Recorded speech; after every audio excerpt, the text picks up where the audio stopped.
Fala galera, como vocês estão? Tudo bom? Bom, hoje eu estou com duas pessoas, hoje aqui, o podcast é diferente, estou com duas pessoas, e essas duas pessoas juntam o melhor de dois mundos, os mundos que eu mais gosto.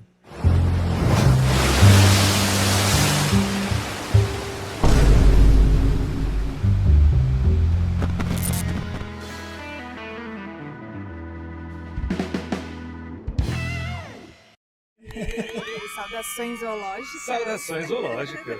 Quem são vocês? O que vocês fazem da vida? De onde eu conheço vocês? O que vocês estão fazendo aqui? Pois é, o que a gente tá fazendo aqui, né? Tava passando na rua, né? Aí não tinha nada melhor pra fazer, pra gente entrar nessa casa aqui, né?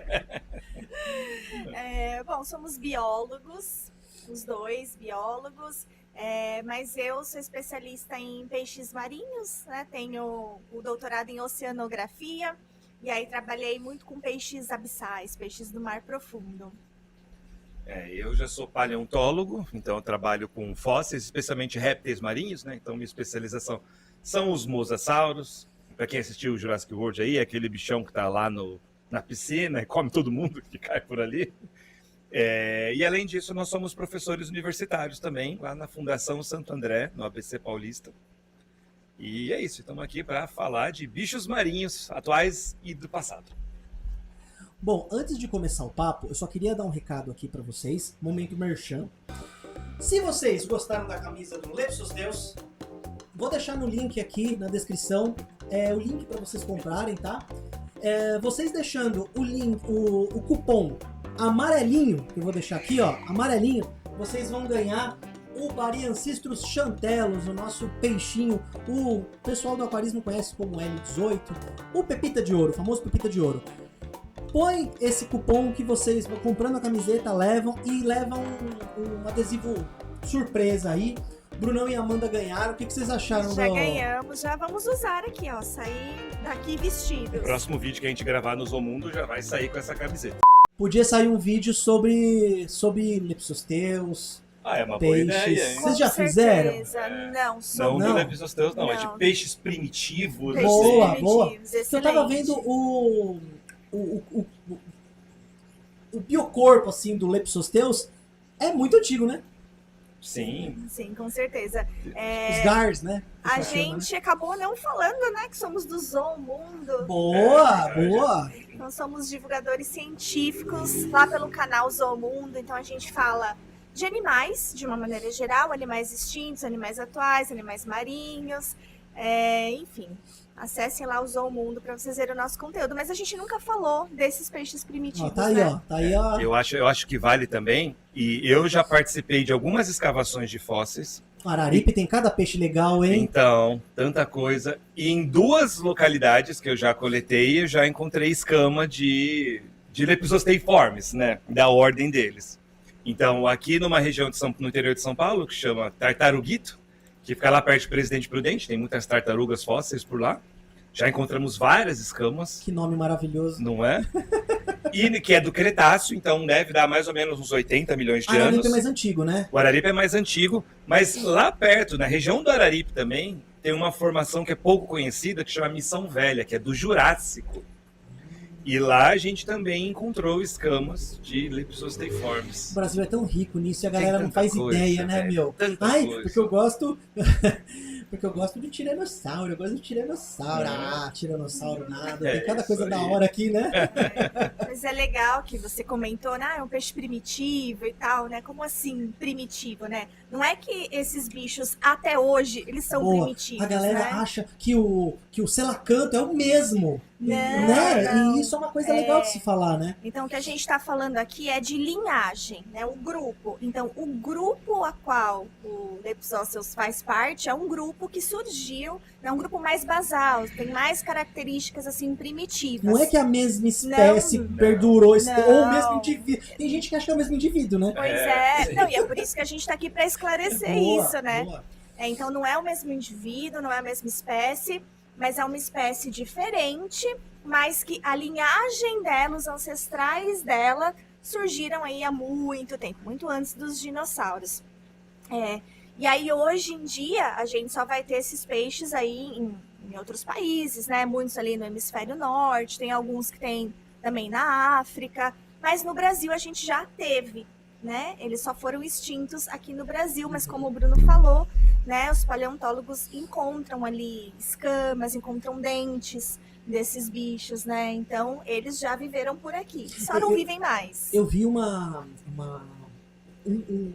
da família do Lepsiosteuros, assim, o corpo, gente, é muito parecido. Sim. É muito parecido, ou seja, foi um design ali muito bom, né? Igual dos tubarões, né? Sim. Tubarões estão aí há mais de 400 milhões de anos. Então, A linhagem, né? desculpa, a linhagem isso. como um todo, sim, mas as espécies são diferentes. Agora, Sim. por que manteve a mesma forma, vamos assim dizer? É uma forma eficiente. Deu certo, né? Funcionou. O time que tá ganhando não se mexe, Não diferente mexe. da nossa seleção, mas isso não vem ao caso. Não vem ao caso, Não vem né? ao caso, porque, né? E olha que eu nem gosto de futebol, hein? Bom, como eu tava falando pra vocês, vocês juntam aqui pra mim as coisas que eu mais gosto, que são dinossauros e peixes. Peixes abissais ainda, eu vou começar com a Amanda. Quer dizer, vou conversar com vocês dois, mas Tá. as perguntas vão ser mais direcionadas à Amanda agora no começo, que eu quero falar de peixes. Maravilha, melhor animal possível, né? Discordo. Calma, Brunão, calma. Daqui a pouco eu vou perguntar de dinossauro pra você. Bom, uma das dúvidas que o pessoal tem bastante é em questão da bioluminescência. Maravilha. É uma coisa muito louca, Sim. é uma coisa muito legal. E eu queria que você falasse um pouco, por que raios, como... Cara, é muito, muito bizarro pensar da onde que surgiu o primeiro indivíduo com alguma bioluminescência. É muito alienígena pensar nisso às vezes, né? Sim, com certeza. Bioluminescência, né, é o nome técnico que a gente usa para a produção de luz por um organismo vivo. Uhum. Então, a gente tem bioluminescência em animais terrestres. O melhor exemplo aqui disso é o vagalume, que diminuiu, né? Demais. Hoje é verdade. até difícil a gente ver vagalumes. Quando a Verdade. gente era criança, a gente via mais. Então, sim, uma redução aí de vagalumes. E existem outros artrópodes terrestres aí que têm bioluminescência. Agora, quando a gente vai para o oceano, quando a gente vai para o ambiente aquático, aí você tem uma diversidade maior de organismos que produzem luz ou tem alguma capacidade de emitir luz. E aí, quando a gente avança mais, né, mais para baixo, mais para as profundezas, aí praticamente todos os filos ali tem Tudo algum tem tipo luz, de né? luz. É Tudo muito tem bizarro. luz. Porque a gente está falando de um ambiente que tem pouca ou nenhuma luz. Então, assim, até 200 metros chega ali luz. Dos 200 aos 1.000 metros, aí só alguns feixes de luz do sol chegam, mas bem pouco. Abaixo dos 1.000 metros não chega nada de luz solar, nada, zero. Então, a bioluminescência é uma estratégia que evoluiu em vários grupos de organismos, não só animais, mas você tem bactérias bioluminescentes, e ela evoluiu várias vezes ao longo da história. Então, não é que todos os seres vivos que produzem luz evoluíram tudo ao mesmo Junto, Não, né? Sim. é um negócio que assim surgiu várias vezes, né, independentemente. E ela serve para tudo. Um exemplo que a gente sempre vê Uma carta na manga boa, né? para Serve tudo. pra dimorfismo, serve pra atrair bicho pra comer. Meu, serve pra Para tudo, fugir. né? Pra fugir. O exemplo mais clássico é o que a gente viu lá no Procurando Nemo, né? Que tem o peixe-diabo, que tem aquela Que não é tão luzinha, grande como assim. pensam, né, Amanda? Não, as espécies são pequenas. A gente já pode falar disso Tá, depois. não, beleza. Mas ali a gente vê o peixe-diabo usando aquela isca luminosa para atrair uma presa. Mas ela não serve só para isso. Então os bichos usam a luz para se reproduzir, para achar um parceiro. Porque você está num ambiente que é escuro, que é frio, é um ambiente extremo. É muito difícil achar um parceiro para se reproduzir. Não tem Tinder, né? Não tem. Então a comunicação ela vai ser luminosa. Então eles usam ali para sinalizar, opa, tô aqui. Já que você falou do peixe-diabo, a gente pode trocar uma ideia sobre ele? Pode. Vamos lá. O peixe-diabo tem uma curiosidade reprodutiva muito louca, né? Tem. Que É incrível. Eu acho muito bizarro. A evolução é muito louca, né? É incrível, Por né? ele estar num ambiente que é muito difícil achar parceiro, conta aí o que ele faz, Amanda. Conto. O que, Assim, o que ele faz, né? a gente tem que pensar que é muito triste, né? Porque é muito difícil achar um parceiro reprodutivo. A maioria dos bichos morre sem se reproduzir. Tanto é que a densidade populacional desse bicho é mais ou menos lá no Oceano Profundo, um indivíduo a cada 10 quilômetros. Só que para você encontrar um outro a 10 quilômetros num oceano tridimensional tudo escuro, Nossa, é é verdade. muito difícil, né? É muito difícil. Então, existe um grupo de peixes, né? Qual o peixe-diabo faz parte. Então, ele em si não é o único, não tem só uma espécie de peixe-diabo. Tá. Mas eles desenvolveram uma estratégia bem interessante, que é a seguinte. As fêmeas, elas são bem maiores do que os machos. Então, vai ter fêmea que vai ter 20 centímetros, porque às vezes as pessoas acham que esses peixes são gigantescos. Tá? Então, a maioria vai ter ali seus 20 centímetros, alguns 30, 60 no máximo. Tá. Só que o macho vai ter o quê? 5 centímetros. Ele é muito pequenininho. O objetivo dele é encontrar uma fêmea para se reproduzir. Então, esse macho, ele é bem menos desenvolvido. E aí, quando ele encontra uma Parece fêmea... outra espécie, quando você parece vê os outra dois, né? É um espécie. bicho completamente diferente da fêmea. Completamente diferente. O bicho pode ter 2 centímetros, 5 no máximo. Completamente diferente. Ele não tem uma série de estruturas no corpo. Ele é bem, assim, reduzido em todos os Ele sentidos. é um Uno, 99. E aí ele encontra uma fêmea. Quando ele encontra uma fêmea, o que ele faz nela? Ele morde. E não solta nunca mais. Né? Então ele E se morde funde e com se ela. funde. Cara, isso é muito louco. Ele Isso é muito começa a louco. meio que se desintegrar e se Deteriorar. deteriorar e se fusionar com ela. Fusiona tudo, eles Cara, que viram uma bizarro. coisa só. É muito bizarro. Conecta os vasos Parece- sanguíneos. Pra... Conecta Parece que vaso você tá sanguíneo. falando um roteiro, sei lá, de um próximo Alien. Ficção sabe? científica, né? É. Então eles viram uma coisa só e aí ele passa a se alimentar do que ela se alimenta. Você vira um Porque parasita. como Pode se se chamar de fosse. parasita? Então, quando isso foi descoberto a primeira vez, eles foram chamados de machos parasitas. Olha que tem bastante por aí, hein? Tem bastante, a gente pode trazer aqui, né, para os seres Conceito. humanos. Mas era macho parasita. Só que depois esse termo, ele não faz sentido. Por quê? O parasitismo, ele só vai trazer malefícios para quem está sendo parasitado. E não é o A caso. reprodução não é. Quer dizer, Então, a reprodução é a continuidade da espécie. Então, apesar do macho se aproveitar dos nutrientes ali da fêmea, ele fornece para ela o que é necessário para eles se reproduzirem, que é o esperma. Então, ele vira um testículo ambulante. Nossa, que bizarro. Nossa, é muito louco pensar nisso, gente. Rapaz, velho. E isso vai garantir que eles se reproduzam e que continuem a espécie. Então, isso é um baita benefício para os dois. Sim. Então, por isso que, tecnicamente, o termo parasita não faz entendi. sentido. Sim, sim. Mas, popularmente, eles são conhecidos como machos E parasitas. vem cá, Amanda. E se outro macho aparecer? E aparece. Pode. Ela pode ficar lotada de Pode. machos glândula. Qualquer um Pode. tem. Se eu não me engano, o máximo é de 8. 8 machos Rapaz. parasitas que foram identificados em uma fêmea. Uma mesma fêmea. Cara, que Loteria, loucura, né? Que loucura, O pessoal foi achando a fêmea. Opa, não vamos perder a É oportunidade. melhor não. garantir. Não Meu, que você sabe. loucura. E É melhor pra eles e é melhor pra ela. vem cá, até o sistema nervoso dele se funde com ela, tipo, ele se funde completamente, ele, tipo, ele não é mais um indivíduo, ele vira um... É o circulatório, principalmente. Tá. Porque o que acontece? Ele tem algumas enzimas na boca dele que vão Tudo pela degradando. boca. Tudo pela boca. Cara, que Ele da vai hora. degradando o crânio dele e degradando a pele dela para poder fazer a fusão completa. Cara, um E aí os Pokémon. órgãos, e aí os órgãos dele também vão se degenerando. É. Então Vai ele vai dependendo- perdendo poucos, todos os órgãos vão definhando até sumir e basicamente sobra o sistema circulatório e os E o- testículos. Cara, que vida ruim. Ou boa, não sei, Vai né? saber, né? Ele vira um testículo ambulante. Ele vira um testículo É isso. ambulante. E aí a fêmea controla o momento exato da fecundação. Ah, ela tem como controlar isso. Tem, ela controla porque aí justamente ela pode aproveitar no momento em que tiver mais propício para ela, já que é ela que vai carregar os filhotes, ela que vai fazer isso. Então ela pode fazer dessa forma. Mas isso é fantástico, né? Meu, é muito Fantástico. louco. Eu lembro que quando eu tive essa aula na faculdade, mano, minha cabeça fez... Não, porque é incrível, né? Sabe? E aí, o que o macho faz para encontrar a sua fêmea, né? Ele tem o olfato muito desenvolvido. Aí ele vai pelo olfato. Ele vai principalmente pelo olfato. Então, você olha assim, a cara dele é só olfato. Assim, né? Ele tem glândulas ali, né? Para detectar o odor. Né? Principalmente Que pelo loucura. olfato. Falando de peixes abissais, eu queria perguntar uma coisa pra você.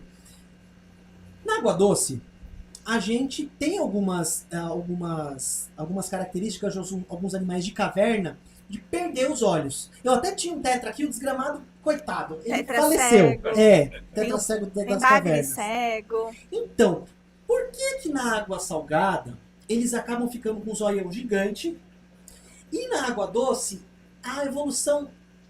Tem alguma explicação por que eles perdem na água doce e na água salgada eles ficam com o olho aumentado? É claro, deve ter suas exceções, mas no geral fica com um zoião, né? Excelente pergunta. E a resposta é, na água salgada, eles também perdem os olhos. Perdem? É porque quando a gente fala de mar profundo, não é uma coisa só. Não é uma coisa assim, tudo igual, homogênea. Você tem várias regiões diferentes dentro do que a gente chama de mar profundo. Tá. Então, alguns peixes de mar profundo realmente vão ter olhos grandes. Geralmente são peixes que vivem ali abaixo dos 200 metros até no máximo 1.000 metros de profundidade, que é aquela região que ainda tem luz do sol, né? Então, evoluir olhos grandes é algo que beneficia esses bichos porque eles ainda conseguem captar essa luz. Agora, se a gente pega o peixe-diabo, por exemplo, que a gente acabou de falar, o peixe-diabo tem os olhos reduzidos. Ele não é cego, mas tem os olhos reduzidos. Peixe-diabo só ocorre abaixo dos 1.000 metros. Que é um local onde não tem luz nenhuma. Penumbra 100%. E existem alguns peixes que também não têm olhos. Né? Então você tem de tudo. Por quê? Porque são regiões distintas. Estratégias diferentes. Água-viva, existe água-viva abissal. Sim. Ela perde o roupalho? Perde também, né? Não perde. precisa, né? Roupalho, me explica o que é roupalho. É a estrutura sensorial, Sim, né? Pra você detectar luz. Não pode chamar de olho, né? Não pra é saber olho. se tá de claro ou escuro. Não É basicamente olho. isso, né? Os olhos primitivos, né, as primeiras formas de olho que a gente vê, os ocelos, são basicamente isso. O olho não começou assim, um bicho não tinha olho e de repente enxergou tudo. Ele começa só com um tecido para enxergar a variação de luz e sombra. Porque aí se passa uma sombrona em cima de você, muito rápido, É alguma coisa. não é uma nuvem. Sim. É alguma coisa que passou por cima. Então você tem já o instinto de se proteger, diminuir sua movimentação, tudo mais. Depois você tem um aprofundamento desse tecido, né? Então começa só com uma superfície. Depois tem um aprofundamento dele, que começa a gerar um campo visual, e aí você começa a ver as coisas turvas. Então você começa a ver um formato da sombra. Você não percebe só que é uma sombra. Você começa a ver um formato dela. E aí depois, com o tempo, surgem novos tecidos. E aí você começa a ver imagens mais básicas, mais preto e branco. A Onocaris da vida, assim, já tinha uma visão boa, né? Já tinha uma visão boa. Um dos primeiros animais a enxergar o mundo são os trilobitas. Trilobita. Os trilobitinhos pequenininhos, eles têm um olho composto com várias... Parece um olho de inseto, né? Parece um olho de inseto. Como é que chama aquelas... Várias placas, né? Como se fosse... Tem um nome, esqueci agora. Mas várias dessas placas, cada uma funciona como uma lente. E essa lente, em conjunto, ela forma várias microimagens que o cérebro traduz Ou seja, numa imagem maior. A gente acha que um bicho desse não tinha um cérebro de porcaria, mas... Imagina! Cara, pra você pegar várias imagens e... Cara... É processamento pra caramba. É processamento pra caramba. da E a gente hora. tem tudo isso preservado no registro fóssil. Tá vendo, seus negacionistas? A gente tem como provar isso aí. Agora você comentou das águas vivas, né, Uhum. e tal. Quem vai saber te explicar melhor é o Beto Lindner, que já esteve aqui, Depois né? eu pergunto pra ele, enche o Mas saco aí de dele. uma próxima vez que ele vier... A gente falou muito sobre você corais, pergunta. né? Mas assim, seguindo a mesma lógica aí dos peixes, eu imagino que águas vivas que vivem em diferentes profundidades têm adaptações diferentes. Então eu imagino que, né, algumas espécies devem perder mesmo essa sensibilidade de enxergar, tá? E aí você até comentou uma coisa, né? Porque não precisa, né? Mas não é bem nesse sentido, Sim, né? sim, No sentido de que todas as estruturas que a gente tem é um gasto de energia imenso para produzir. Preciso, pra que ciso, né? Pois é.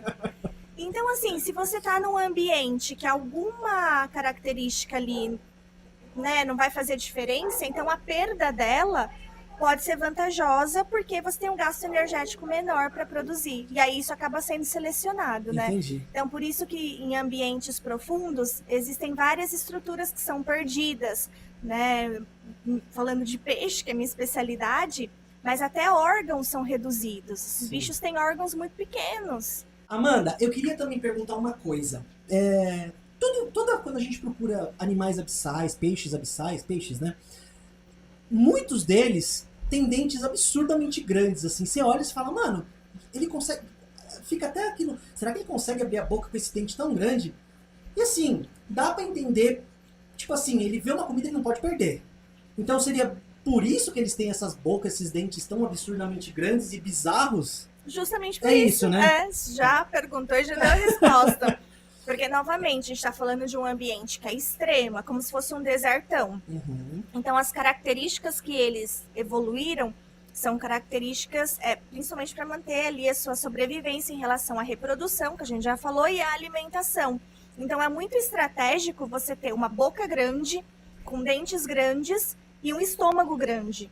Muitos peixes dilatam o estômago. Peixe, no geral, dilata bastante a barriga, né? O estômago, né? Dilata. E aí, alguns de mar profundo dilatam mais ainda, né? Justamente para poder aproveitar uma refeição que às vezes é maior do que ele, porque às vezes é o que ele vai conseguir comer. Uhum. Que é muito louco, né? Você imaginar um bicho comendo algo que é maior que ele. Tipo, você engolindo de uma vez um treco que é maior que você. Eu tava vendo esses dias, eu não sei se é um animal abissal, tá? É um tubarãozinho pequenininho, que ele vai, ele morde, ele faz uma mordidinha redonda. Cookie cutter. Cara, esse bicho é muito ousado. Tem foto de tubarão branco com aquele buraco. É. Baleia. Gente, e ele é o quê? Pequeno, né? Ele não passa de um metro, Bicho né? folgado, né? Chega lá, arranca um teco e vai embora, Sabe né? o que eu fico pensando? Gente, todo mundo já limpou peixe. O couro de peixe, não é dependendo do peixe, não é tão fácil assim cortar. Meu, ele faz é cirúrgico, é um chupacabra do... É cirúrgico, assim, ele faz uma... Eu vou deixar nas fotos aí depois. Sim. É o cortador de biscoito. Cara, né? é muito Cookie louco. cutter é um cortador de biscoito. Ele é abissal? Ou não? Sim, ele é de É. oceano profundo. Mas ele É. vem pra...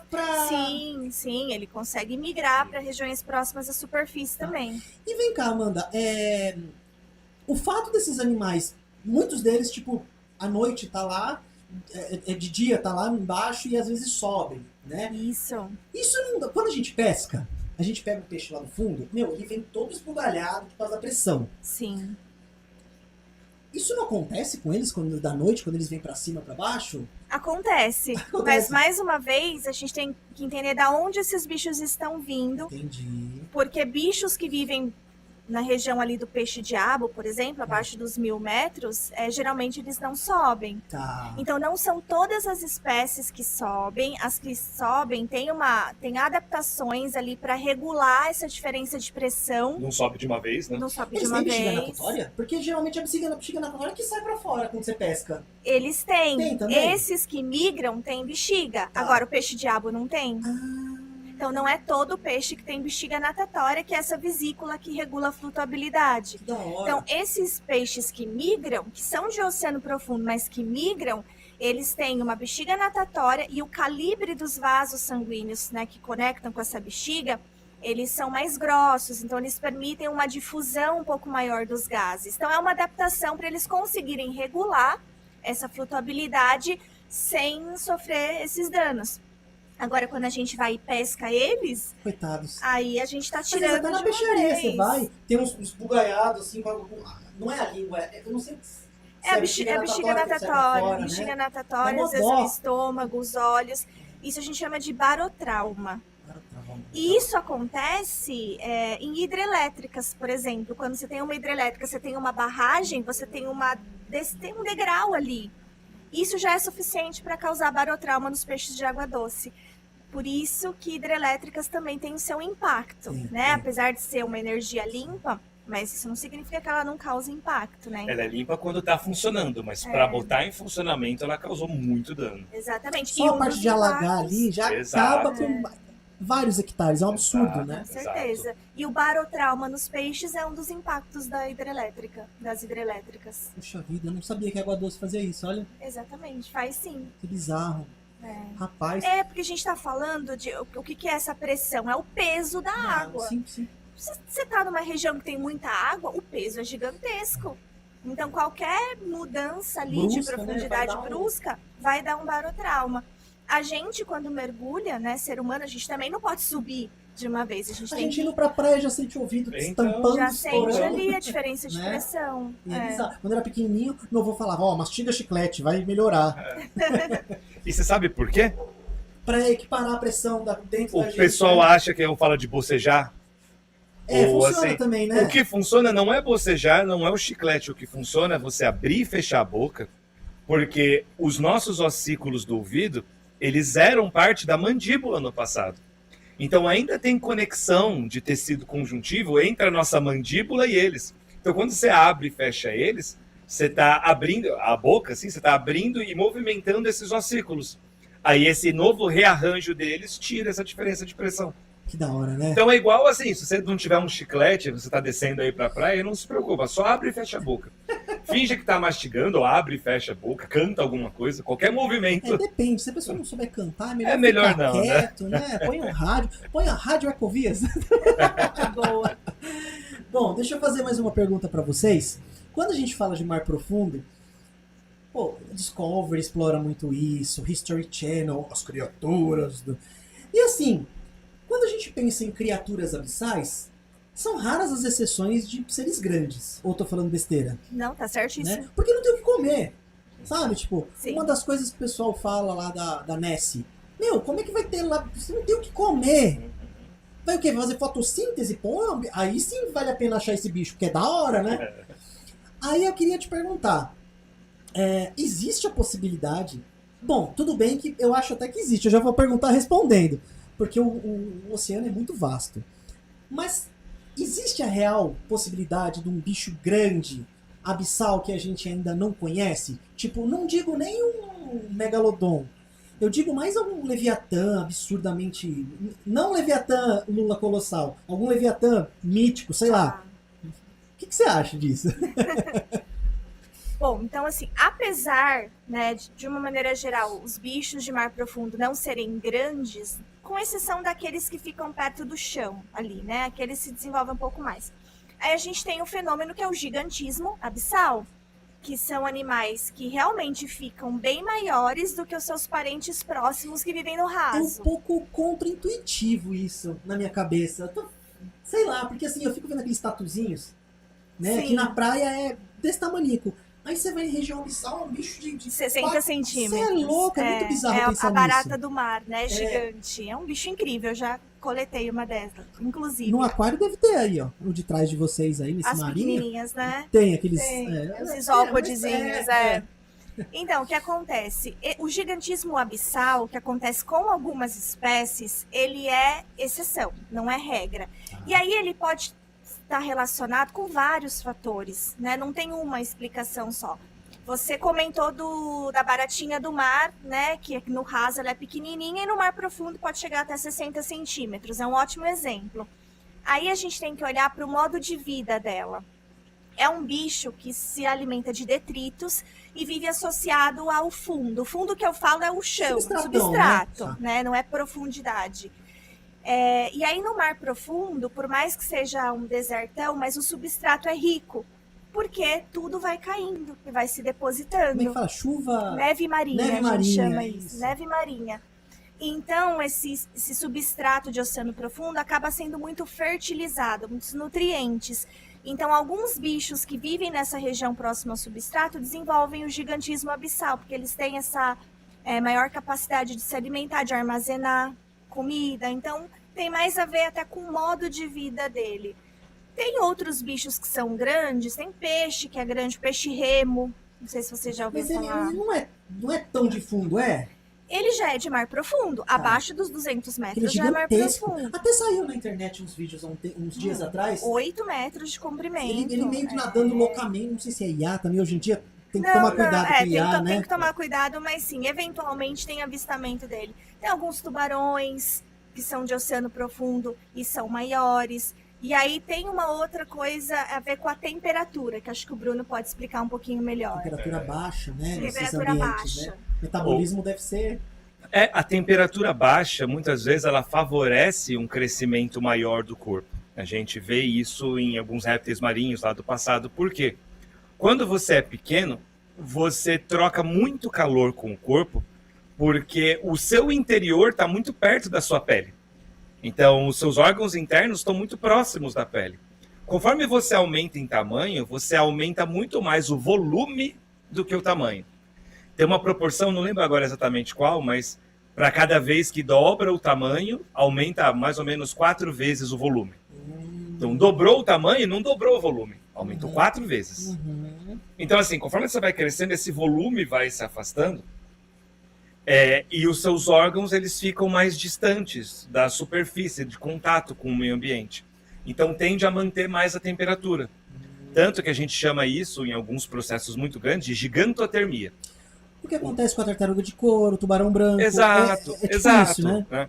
O bicho é tão grande que só o fato dele ser grande já mantém mais aquecido o corpo. E manter o corpo aquecido é ótimo, porque as proteínas funcionam melhor, né? O seu corpo, o metabolismo funciona melhor, é mais ativo. Então, ao longo do tempo, em regiões muito frias, você tende a ter uma seleção natural que favorece bichos grandes. O tubarão da Groenlândia, né? Por Ele é exemplo. gigantesco. Por exemplo. Muito grande. E vive 500 e tralala anos, né? E ele é de regiões profundas também. Então tem as duas coisas, assim, relacionadas. Então é isso, aí você vai ter então essas exceções. Agora sim. Será que a gente pode descobrir outras criaturas gigantes? Será? Dependendo, pode, né? Só que na ciência a gente trabalha com o que a gente tem. Sim. E não com o que a gente não tem. Evidências, Né? Agora tem gente que fala assim, será que o megalodon pode estar nas profundezas?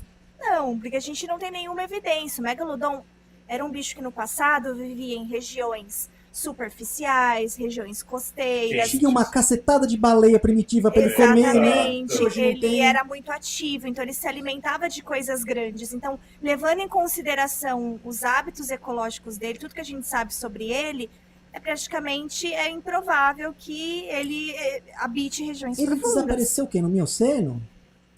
Foi mais ou menos uns 3, 4 milhões de anos no atrás. Finalzinho do Mioceno.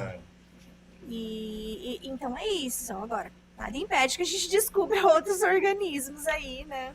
Mas é improvável, porque bichos muito grandes, quando eles morrem, partes do corpo, pelo próprio sistema de decomposição, tendem a boiar. Então, se tivesse algum bicho muito grande, a gente veria pelo menos partes dele. Então, é mais improvável encontrar bichos grandes, que a gente nunca viu, do que bicho pequeno. Bicho pequeno, beleza. Vou fazer uma pergunta para vocês, tipo Afonso Solano no Bunker X, sabe? Então a criptozoologia é uma balela? É isso que eles estão dizendo? O que vocês têm a dizer sobre a criptozoologia? Não é ciência. Não é considerado ciência. Não é ponto. considerado ciência. Ponto. Pseudociência. É pseudociência. Terra plana. Tenta seguir. Mas assim, a diferença de uma pseudociência para uma viagem qualquer é que a pseudociência tenta parecer ciência, tenta seguir algum tipo de protocolo e tal. Aqueles documentários do Discovery é tão legal. Eu gosto. Assim, eu sei que é brisa, pelo amor de Deus. É loucura total. Mas assim, às vezes é legal viajar na maionese. Não, como entretenimento, eles super funcionam, né? Só que assim, é o que a Amanda falou, a gente trabalha com a evidência de que tem. Então a gente não tem Sim. como provar que não existe, porque você não consegue provar que nada não existe. Sim. Quem afirma que existe é que precisa provar. Usando já o exemplo que você colocou do monstro do Lago Ness, né, da Nessie. Cara, esse bicho, o pessoal vive dizendo que tem, né, ali e tal na região. Primeiro que assim, os plesiosauros eram principalmente de água salgada, não de água doce. Até tem um exemplo de água doce, mas é muito raro. Tem. Tem. Legal. E segundo que assim, o pessoal acha que às vezes ter 1, 2 é suficiente para manter uma espécie. Não. Você tem uma coisa em biologia que é a população mínima viável. Tem que ter pelo menos tantos X dezenas, centenas, milhares de indivíduos, porque você tem que ter um pool genético para manter a Um dos população. meus principais problemas na criação de cascudos é mudar a genética. É. Eu preciso sempre de um casal ou outro, eu sempre tento misturar, porque senão começa a dar... Se bem que no aquarismo, essas mutações às vezes são bem-vindas. Não sei se vocês já viram os peixinhos véu, que o pessoal chama, os albinos. O acaradisco também, né? Tem um monte, assim, aqui no Brasil não tem tanto, mas lá fora existe cascudo véu.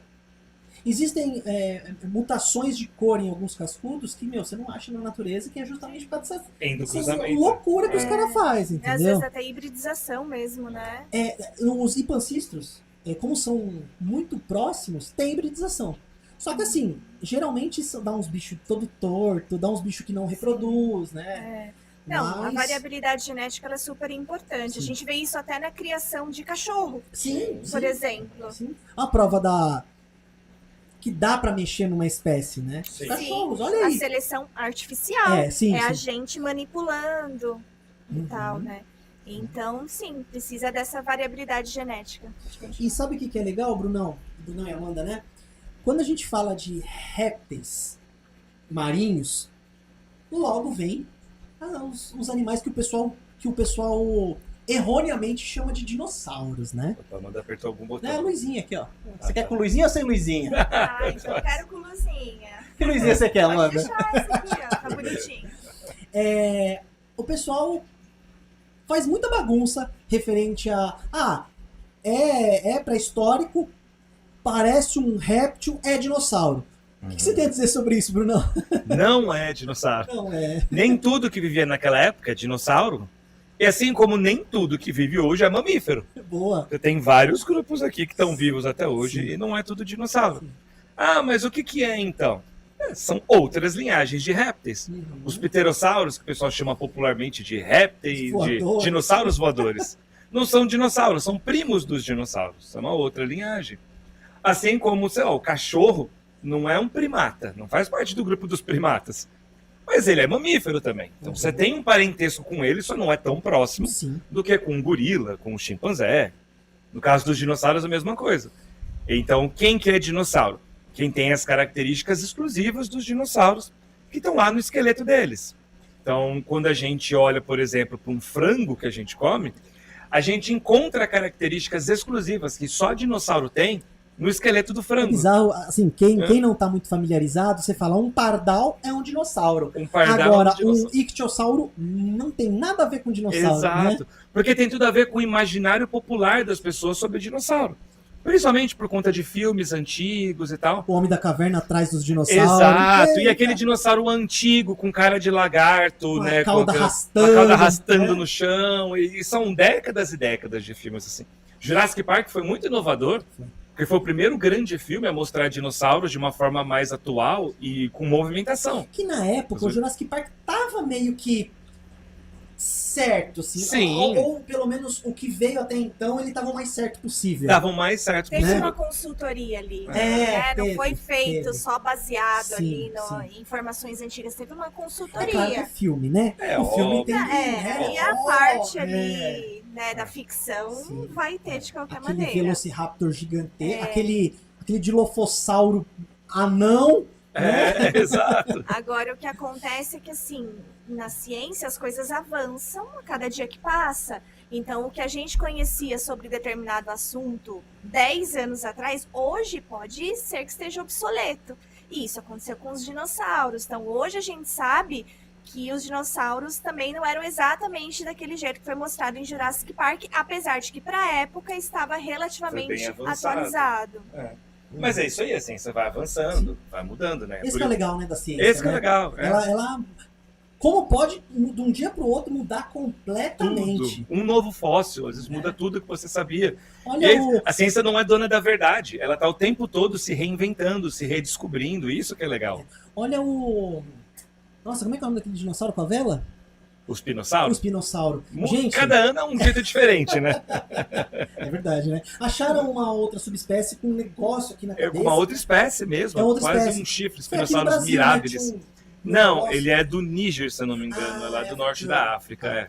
Mas nesse vídeo, a gente já comenta, fez um vídeo sobre ele, e tem um novo espinossauro brasileiro que está sendo estudado agora, a gente não sabe, mas deve ser o espinossauro mais completo já descrito no legal. Brasil. Então tem coisa boa vindo aí. Da hora, da hora. E o espinossauro era um bicho gigantesco. É enorme. Meu, para de pagar pau pra T-Rex, mano. Aqui na América do Sul tinha cada bicho da hora. Os maiores... Eu ia falar pescoçudo. Pô, desculpa, Bruno. Foi mal. Saurópodes. Os maiores gente fala saurópodes pescoçudo. era aqui na Argentina, né? Brasil também Exato. provavelmente tinha, Porque né? não tinha fronteira, né? É, Não tinha, tipo, sim. aqui, hermanos não vão entrar aqui, né? Se você gosta de churrasco, você vai pra lá. Senão, na Argentina. Exato. Então, assim, ele vivia tudo aqui no Brasil. E a gente já está descobrindo bichos bem grandes aqui no Brasil. Antigamente, só tinha pescoçudo no Brasil com 15, 18 metros. Já tem vários hoje com mais Começo de do 25. Triássico? Não, já Cretáceo, Já mas Cretáceo. bichos pequenos. Tá. Agora, nos últimos anos, tem descoberto bichos com mais de 25 metros. Ah, tal. pequenininho. E aí já é o bicho grande, assim. E o espinossauro é mais comprido que o T-Rex. Ele é menor em peso, Sim. mas ele é mais esguio, né? ele é mais esguio, mas Sim. é mais alongado. Ele é maior em comprimento do que o Tiranossauro Rex. Tinha aqui no Brasil. E aí, aproveitando aqui a deixa, né, dos dinossauros brasileiros, a gente está fazendo um documentário Legal, sobre fala sobre isso, fósseis legal, brasileiros, legal. né? Então estamos Tem lançando... muita coisa legal no Ah, Brasil, gente. incrível. Nossa. A gente está lançando um documentário com alguns capítulos, alguns episódios sobre fósseis brasileiros de todas as eras geológicas, todos os períodos, né? Como que o Brasil ajuda a contar a história da vida aqui com os fósseis que a gente tem aqui. A gente vai fazer o lançamento do primeiro episódio entre final de abril, maio. Vocês já pensaram em escrever um livro? Com certeza. certeza. Pô, mano, eu ia ser o É primeiro a querer comprar, um vocês dos não têm nossos- noção. um dos nossos próximos projetos é livro, assim. Eu não vou mentir pra vocês, não. Eu comecei a fazer um livro sobre cascudos, criação de cascudos. Dá muito trabalho. Tá. Nossa, ó, uma coisa que eu vou falar pra vocês aqui, ó. Bruno e Amanda, eles, cara, eu tenho que tomar cuidado pra não falar um palavrão, mas, cara, vocês não param, velho. Vocês têm muita. Vocês dão aula, vocês têm um canal, vocês têm trocentos projetos, vocês têm a viagem que vocês estão montando. Cara, vocês não descansam? Essa é uma É um dificuldade. desafio, né? Não, a gente, sim, claro, a gente descansa, mas a gente precisa ser muito organizado. Não, cara, fazer eu sou. tudo isso. Vocês sabem, não é tô falando por falar. Cara, eu sou fã de vocês porque, cara, eu não tenho um décimo desse pique que vocês têm. Às vezes eu pego pra limpar os aquários que eu já fico, nossa, não aguento mais limpar aquário, cansei. Vou fazer vídeo hoje? Não vou, tô cansado. Mas Cê é sabe o que? doido. Uma coisa que mantém muito é paixão, assim, Sim, porque sim, a gente é apaixonado por ensinar. Assim, no final das contas, eu me sinto muito privilegiado, porque o meu trabalho é ensinar É sobre demais. dinossauros, sobre paleontologia, É sobre demais. evolução. E como Né? surgiu a ideia de montar o Zoomundo? Não, Tipo, muito não sei, eu acho que eu nunca perguntei isso pra vocês. legal. É verdade. De onde que, tipo, vamos fazer um vídeo? De onde surgiu isso? A história é legal, assim. É. Primeiro porque, assim, a gente tem um grande amigo, que é o Pirula, Grande Pirula. né? Um amigo nosso de longuíssima data. Também é um cara que, nossa, eu admiro demais. Muito Bom, 10. tanto que o livro que o Pirula escreveu junto com o Reinaldo José Lopes. Lopes, eu enchi o saco do Brunão, gente. Falei, meu, na época que o Pirula tava legalzão, né? Eu levo pra ele, pede um autógrafo, pelo amor de Deus. Enchi tanto o saco do Brunão, gente. O Bruno foi lá e conseguiu pra mim, mano. É isso aí. E assim, eu conheci o Pirula, porque ele fez doutorado no mesmo laboratório que eu fiz. Legal. Então nós somos amigos de laboratório. Aham. Eu conheci ele em 2006, muito tempo antes do canal. Ele. E o Pirula meio que abriu esse caminho de divulgação científica no Brasil. Mudou um start na cabeça de vocês, É. trocar ideia com ele. Com certeza. E aí, a primeira vez que a gente que eu me toquei, porque é uma coisa muito estranha, você tem uma relação de amigo, e você começa a ver estranhos conhecendo o seu amigo, você Ué? fala, uai, de onde essas pessoas conhecem? E aí eu lembro até hoje, num aniversário meu, acho que foi em 2012, que aí convidei uns amigos, e minha família também, e aí eu falei pra Amanda, Amanda, o Pirula tá chegando, vou lá buscar ele. Aí meu primo virou, o Pirula? Você conhece o Pirula? Aí eu falei, uai, você conhece o Pirula? Ué, Tem outra pessoa com o apelido de Pirula? Ele falou, não, é o cara da internet. convenhamos e que tal. não é um apelido muito usual, Muito né? comum. Né? E aí ele falou, não, conheço tal. E aí eu descobri que ele era super fã do Pirula. Eu falei, nossa, eu tenho essa relação de amizade com ele. Pô, Né? que legal, cara. E aí a gente foi desenvolvendo tudo isso, tá? E meu primo falava muito, pô, vocês falam bem, vocês deviam ter um canal, vocês falam bem, não sei o que lá. E eu tinha uma palestra com o Pirula, que era chamada Fósseis, as imagens do livro da evolução. Ah. E a gente transformou essa palestra em vídeo no canal dele. Ah, E aí quando lançou o vídeo, e aí eu já sabia, tinha aí essa você noção. pegou gostinho? Não, e aí eu fiquei na dúvida, pô, será que o pessoal vai gostar? Porque o Pirula que é o astro, tá? E aí eu fui ver os comentários. Cara, os comentários do tipo, 2 pirulas, que legal, esse Bruno devia falar mais também. Então, olha só que O vídeo teve o quê? Umas 8 horas? Eles foram 3 vídeos, porque não coube um só. Tá, alguma coisa assim. Foram né? 3 Vamos lá. vídeos. E aí a gente sentou junto e começamos a amadurecer o canal, e aí foi Legal. surgindo as ideias, né? Da hora. uma coisa que vale a pena ressaltar é que assim, a gente sempre trabalhou com divulgação científica. Sim. Isso sim, desde a gente é velho, né? Então, desde 2009 a gente trabalha com divulgação científica. Então a gente já fez muita coisa, até teatro de fantoches sobre Darwin para crianças a gente divulgação, 2 professores, já deve ter feito muita loucura por aí, né? Muita coisa. Só que a gente fazia essa divulgação científica de forma presencial. Então a gente ia em museus, em escolas, em eventos e fazíamos as nossas atividades, palestras, oficinas e tudo mais. E aí teve um outro marco, que foi no mesmo ano que o Bruno participou do vídeo do canal do Pirula, que a gente foi fazer uma oficina numa escola. E aí, uma das primeiras 2016. coisas. Uma das primeiras coisas que as crianças perguntaram Vocês pra gente. já estavam casados? Já estavam casados. Já tava casada e a gente se conhece. E aí, foi sempre parceiros de loucura também, né? Parceiros. Da hora, e aí as crianças já foram perguntando qual é o canal de vocês. Porque antes a gente ia dar palestra, o pessoal perguntava, vocês já apareceram na TV? E essa foi a primeira vez que ninguém perguntou de TV, perguntou, vocês têm canal no YouTube? Não, nem perguntou se a gente tinha, já falou qual que é o canal de vocês. Verdade. Deu uma intimada em vocês, né? Como assim? Nenhum, né? Então isso já ligou esse start pra gente, tipo, tá, talvez seja a hora da gente migrar pra internet também. Aí tem toda essa questão da inspiração do Pirula e outras pessoas já falando pra gente, ó, seria bom vocês irem pra internet também. Daí a gente foi amadurecendo a ideia e tudo mais. Criamos já o nome Zoomundo. Então, o nome Zoomundo a gente criou em 2017. Você vai lá no canal? Eu acompanho vocês desde a época que tinha um aquarinho atrás. Então. 2020, desde que a gente começou. Aí você vai ver lá no Zoomundo sobre, aparece lá outubro de 2017, mas não é a data que a gente começou. A gente começou só em 2020. Vocês tinham, meio que tinha já a conta. Já tinha reservado o nome, a conta. Tá, entendi. Só faltava lançar. A gente tinha tomado a decisão, avançamos, criamos o canal, a conta, o nome e tal.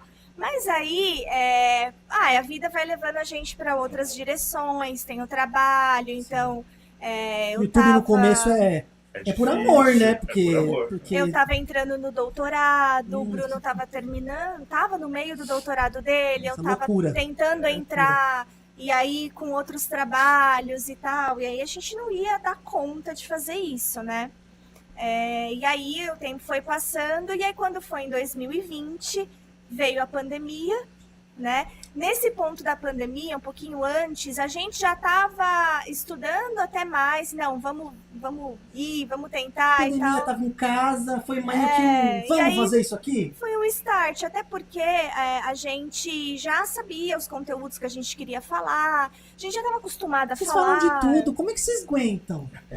A gente gosta, Não, né? Claro, óbvio. Mas assim, gente, vocês vão de dinossauro a cachorro, de gato pra evolução humana. Tipo, cara, vocês são demais, velho. Tem gente que pede pra gente falar de planta. Fala, meu amigo, não dá conta. Ó, a gente não dá botânica conta. é difícil, hein, É gente? Zoomundo, não é Botanimundo, né? E deve ter, hein? Não deve ter? Não, deve Eu vou ter, procurar, deve agora ter. vocês me deram ideia. Mas é isso. E aí a gente sabia que tinha algumas habilidades, mas não tínhamos outras. Então a gente não tinha habilidade, por exemplo, de edição de vídeos. Mas foi na raça, né? Mas aí o Bruno conseguiu, né? Porque entrou 2020, pandemia. A gente, de repente, tinha tempo, porque assim, não tinha mais que gastar tempo para ir na escola, estava dando aula numa escola, e chegou a época que eu tinha que gravar as minhas aulas para os meus alunos na escola. E aí eu pensei, não, eu não quero gravar uma aula de qualquer jeito, eles tadinhos, são crianças, estão ali parados em casa e tal. Queria gravar uma coisa mais dinâmica, botar uns efeitinhos. E aí ligou a última engrenagem que faltava. Eu falei, peraí, agora eu sei editar vídeo. Então agora a gente consegue começar o canal. E aí a gente escolheu a data. Então a nossa data de início oficial foi escolhida, dia 8 de junho de 2020, porque dia 8 de junho é o Dia Mundial do Oceano. Da hora. E nós dois somos, assim, vocês são meio muito marinhos, né? Vocês são muito ligados a isso.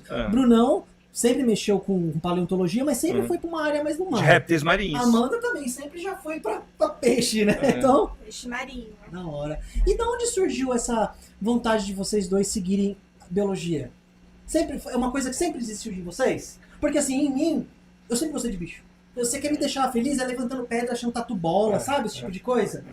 Com vocês foi assim também? Eu acho que muitos biólogos, a maioria é assim, né? Como é que foi com vocês? Com o Bruno, sim, ele já vai contar a história dele, mas assim, eu costumo dizer que a minha história ela não é muito bonita, não é muita história de biólogo, não. Porque nunca tive assim, essa vontade de ser bióloga.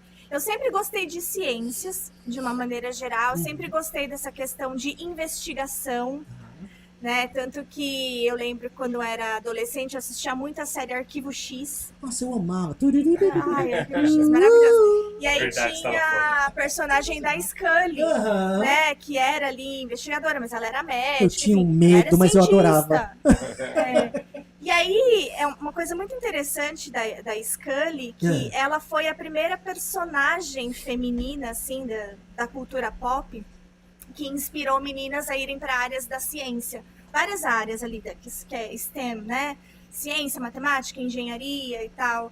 E aí o pessoal chama isso de efeito Scully. A partir Já ouvi do falar. momento que a Scully aparece, você tem várias meninas boom de depois mulheres na ciência. seguindo essa profissão. E eu acho que eu fui um pouco até nessa linha, né? Inconscientemente, né? Talvez. Mas eu gostava muito dessa linha investigativa, tudo mais. Mas eu não tinha, assim, não pensava em fazer biologia especificamente. No momento que eu estava no ensino médio, eu me aproximei muito da psicologia, porque eu Sério? queria investigar a mente humana. Putz, é tão loucura, né? Ainda bem que você não foi pra esse Pois lado. é, não, ainda bem. Nossa, só B.O. Mas acabei não indo, porque eu estudei sempre escola pública, então achei que eu não fosse passar numa universidade pública, né, numa USP da vida e tal. Então nem passava pela minha cabeça vestibular de, né, universidade pública. E aí eu fui para as particulares, e psicologia era um curso caro que eu não ia conseguir pagar. E aí eu falei, não, eu quero estudar, porque eu sempre fui nerd, sempre gostei de estudar. Você sempre foi boa aluna? Sempre fui boa aluna. E você, Brunão? Também. Também? Nerd ao extremo. Sempre foi até hoje. Eu sempre fui nerd pra coisas que eu gostava. Pra outras Mas na coisas... formalidade ali da escola.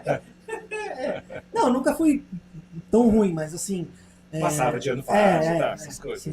Mas Mas uma sempre gostei de recuperaçãozinha ou outra, estudar. mas passava. Aí eu falei, não, quero estudar, eu quero fazer faculdade. Aí eu fui avaliando as opções. Falei, biologia, por que não? Vou tentar. Se eu gostar, eu continuo. E eu me apaixonei, assim, no primeiro dia de aula. Sério, que legal. Nunca me É arrependi. que a biologia tem um assim, é tão ampla, né? É muito ampla. É muito amplo. amplo. Gente, eu fiquei encantada e só encantada até hoje pela biologia, Biologia assim. demais. Nossa, cada dia que eu estudo, que eu descubro uma coisa nova, é assim, é fascinante. Então, assim, eu nunca busquei ativamente a biologia. Mas a partir do momento que eu caí Ela na que te biologia, achou? ela que me achou. Acho que essa é a minha história. A biologia me achou e não tem um dia, assim, que eu me arrependa de ter feito biologia. Que legal. E você, Brunão, como é que foi? Comigo o foi rolê aí? o contrário. Sério. Eu faço aquilo que é meu sonho desde que eu tinha 5 anos de idade. Legal. Eu sempre trago em podcast que se trazer hoje, né? A minha inspiração, que eu tenho até hoje, que é o álbum do Chocolate Surpresa Putz, nossa. da Nestlé.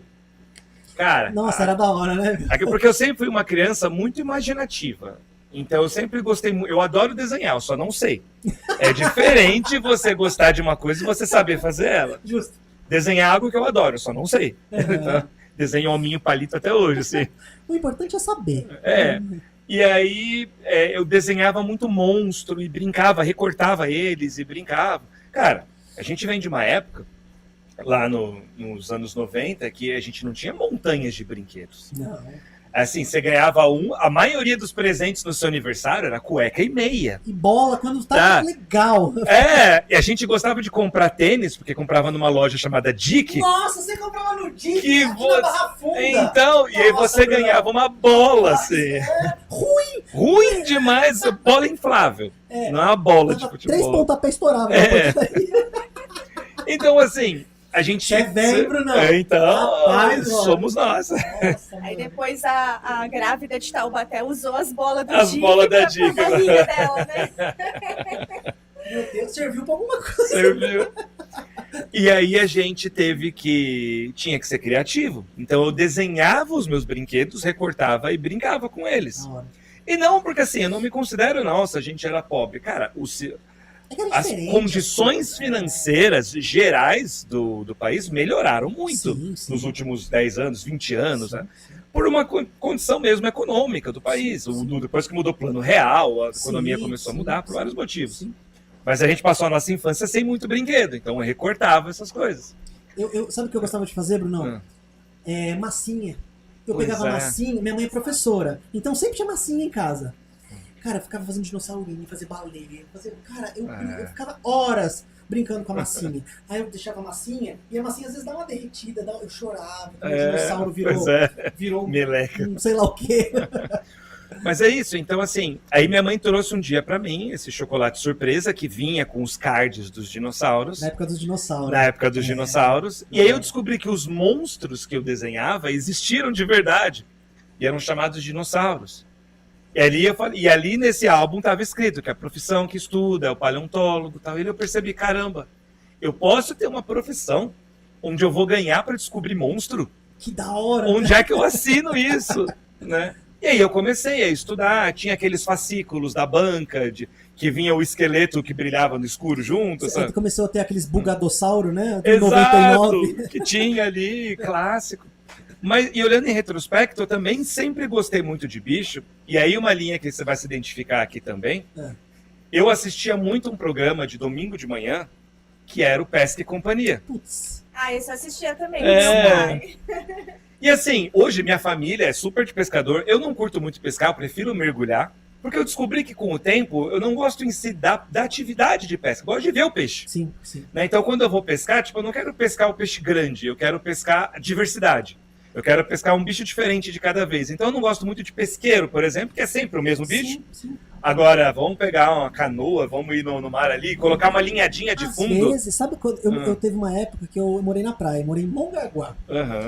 E lá pro final tinha uns riozinhos assim que você não dava nada. Gente, a gente passava um pulsar. O que a gente pegava de tipo de peixe, que, assim, eu era pequeno, eu não vou lembrar que espécie que era. Mas, cara, pra mim era um negócio tão louco. Tão demais. Eu falei, como que nessa poça d'água cheia de planta aqui tem vida? Tudo isso aqui. E bicho, né? Assim. E eu lembro até hoje de, tipo, para mim os episódios favoritos eram as pescas marinhas, porque eu sou apaixonado pelo agulhão-vela. É lindo, né? O marlin azul. Lindo demais, esses bichos cara. de bico, puta merda, são o alguns dos animais mais bonitos do mundo, o na minha dourado opinião. marinho, né? Então, marri-marri. E é uma delícia também. A gente já comentou, né? Espadarte, né? Todos esses grandes peixes oceânicos, né? Atum é bonito. É bonito pra caramba. E outra, quando a gente fala atum, o pessoal vem nas pescas mortal da vida com aqueles atum de meia tonelada. Gente, aqui no Brasil tem tanta diversidade de atum, pequenininho e bonito. Sim, as albacoras. Né? Até as cavalinhas são... Sim, são do mesmo grupo. Mesmo grupo, ali, né? Não Cara, são muito atum, não, dito, mas também é gostoso. parentes próximos. Mas são peixes fantásticos, são lindos, são incríveis. Sim. Então, olhando em retrospecto, eu também sempre fui meio biólogo nesse sentido de gostar de ver bicho, assim. Sua família gostava de bicho? Sim. Meu pai é pescador. Legal. Né? Ele trouxe isso na gente. E meu pai também me ensinou a mergulhar. Puta, que legal. Então, e eu não sei nadar, Brunão. Eu digo assim que para mergulhar você não precisa necessariamente, você precisa saber flutuar. Mas é osso, não né? Você dá um cagaço, Você pô. precisa ter uma intimidade com a água ali, né? Não sentir medo. Porque às vezes é com um cilindro, sabe? Aí você tá respirando embaixo da água. Sim. Mas, e aí eu gostava de pescar para isso, para ver diversidade. A partir do momento que eu descobri o mergulho, aí pra mim mudou. Porque aí eu tô vendo o bicho no habitat natural. Sensacional, né? Aí, nossa. Você já mergulhou em Bonito? Não, ainda não. Eu também, quer dizer, eu nunca mergulhei, né? Mas, cara, lá é demais. Pescar meu lá primo é foi pra lá maravilhosa. esses dias, isso que é incrível. É lindo demais, né? Deixa eu só... E aí eu sabia que era a biologia que ia ser, e aí eu escolhi e tô aí até hoje. E foi. Vocês não têm noção como eu tô feliz de você estar aqui. Que bom. De verdade, gente, de verdade. Também, no melhor cenário possível. Então, você sabe qual foi a minha inspiração? Isso eu vou até deixar no vídeo. Lembram de um programa que tinha no SBT, de perguntas e respostas sobre animais? O Sérgio Rangel ia. Era a Eliana que apresentava. Não lembro esse. TV Bicho. O Gugu depois apresentou um tempo. Eu sei Tinha um que aquário atrás, assim. eu sei que o Sérgio Rangel, ele ia muito no programa da Eliana, né? Ó, Mas Sérgio, eu não lembro. vou até mandar uma Deve ser mensagem esse aqui, ó. programa, né? Sérgio, eu mandei em direct pra você, hein? Quando você estiver por aqui pra Zona Oeste, vem aqui. Você é um cara que eu... Nossa, sou teu fã também, cara. Eu fiz biologia muito por causa dele, sabia? Sérgio legal. Rangel foi uma baita inspiração. Eu já fiz um vídeo aí no canal, vou deixar linkado aí, ó. Um dia que eu encontrei ele num evento lá no Da Silva Sauro, e ele falou que gosta de peixes primitivos. Ele que tem legal. piramboia, protopteros, então é um Nossa, cara que que gosta de legal. peixe. Que legal. Então, Rangel, fica o convite aí, tá bom?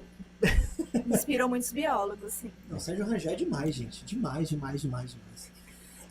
Deixa eu voltar, mudar um pouco do assunto da vida de vocês. Ok, parou essa fase de Rede TV. E eu quero perguntar uma coisa que eu vejo pouca gente falar. Que Mioceno tardio, coisa de 20 e poucos milhões de anos, tinha muito bicho legal aqui no Brasil, hein? No Mar de Pebas, né? Sim. Cara, a maior tartaruga, o maior crocodilo, depois da extinção, era daqui, né, gente? O maior jacaré de todos os tempos, né? Do jacaré da família Alligatoridae, é aqui, Purosaurus brasiliensis, um bicho com 13 metros. Não aconteceu 14 na época dos dinossauros, foi não, depois. muito depois. Essa era uma época de... um pouquinho mais pra frente, dá em torno entre 10 milhões, principalmente. Tá. Mas é uma época que tem um gigantismo na Amazônia absurdo. Absurdo, né? Você tinha um capivarão de 2 metros de altura. Assim, o porquinho da Índia. Foberomes. A Foberomes. Cara, enorme. Bizarro. O maior cágado de todos os tempos, que é Stupendemis, 4 metros de casco. Né? E o pessoal acha que, tipo, a Titanoboa, né? Aquela cobrona enorme, era daqui.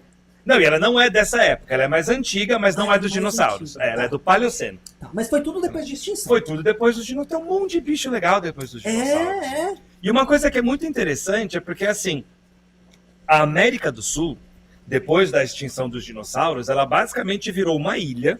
Ela não tinha conexão com a América do Norte.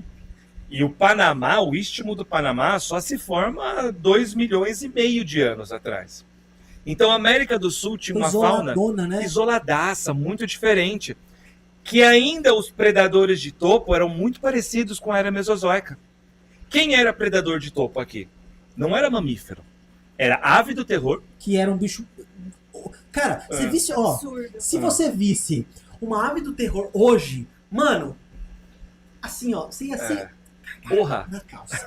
Porque, pensa, cara, eu acho que dá mais medo que muito dinossauro aí, cara. Com certeza, na boa. Com certeza. Porque aquele bico, cara, só quem já viu um gavião, uma águia se alimentando, sabe que ele vai destroçando o bicho vivo. Exato. Destroça, só que era um bicho grande.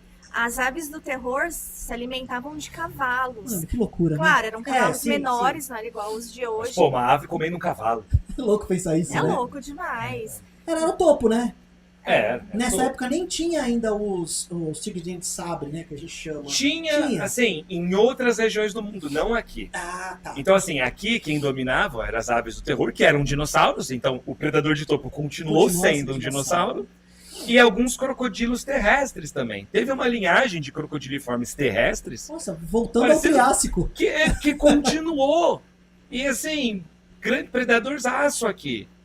E os mamíferos que nós tínhamos aqui era basicamente marsupial. Então a nossa fauna era muito parecida com a da Austrália. Que loucura, velho. Tanto que o ornitorrinco mais antigo do mundo é da Argentina. Cara, o ornitorrinco mais antigo do mundo é da Argentina. Os ornitorrincos surgiram na América do Sul e migraram até a Austrália, provavelmente pela Antártica. Cara, que bug foi esse pra dar esse bicho, né? Pois é. Que bug da hora. Bizarríssimo. Evolução tentando coisa nova, e é uma coisa que acontece depois de uma grande extinção. A gente sempre fala no canal. Vem um grande evento de diversificação da vida. Então, assim, é a evolução testando novas formas de ocupar o espaço. Então a América do Sul virou essa ilha com uma fauna que não tinha nada. Nós éramos a Austrália daquela época. Sabe, que hoje você olha para a Austrália e fala, nossa, quanto bicho estranho na Austrália. É porque os bichos da Antártica morreram, porque ela congelou. E os bichos da América do Sul morreram porque os invasores do norte estraçalharam nossos bichos aqui. Quando as Américas... que teve essa junção, ferrou com tudo, acabou com os nossos. Então, do lado de... tem a troca de fauna, né? Então causou extinções dos dois lados. Mas mais aqui. Muito mais. Na América do Norte morreu 10% das espécies. Aqui morreu 70% das espécies. Então não foi uma chacina aqui. Foi tipo Cara, deu ruim pra nós aqui os europeus chegando na América do Sul e você fala, tá, chegaram em barcos com 200, 300 pessoas. Não, como é que vai dizimar os milhões que existiam aqui? Que, assim, por doença? Não dizimou também de um dia pro outro, né? Não, foi um processo.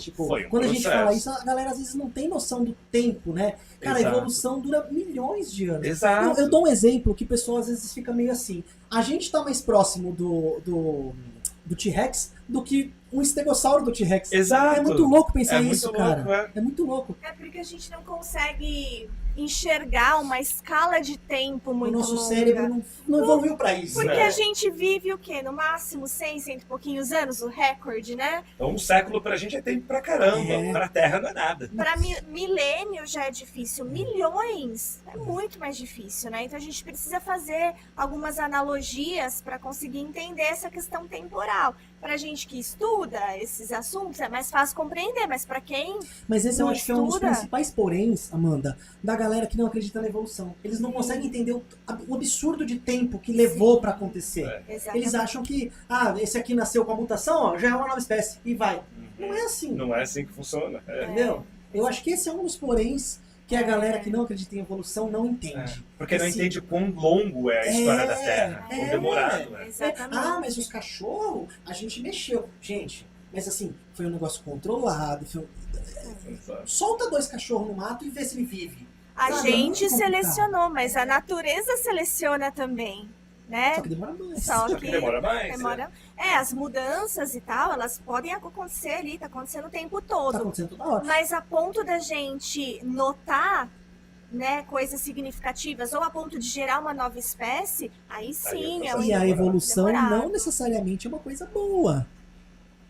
É. Pode evoluir pra uma coisa ruim, não pode? Na verdade, assim, evolução. Eu me expressei mal. Não, porque tá. evolução é uma Mas você palavra. entendeu o que eu quis dizer? Sim, evolução é uma palavra péssima, porque dá a entender Que melhora. que melhora. É. E não é verdade. Evolução não é melhoria. Evolução não é melhoria. Evolução significa basicamente descendência com modificação.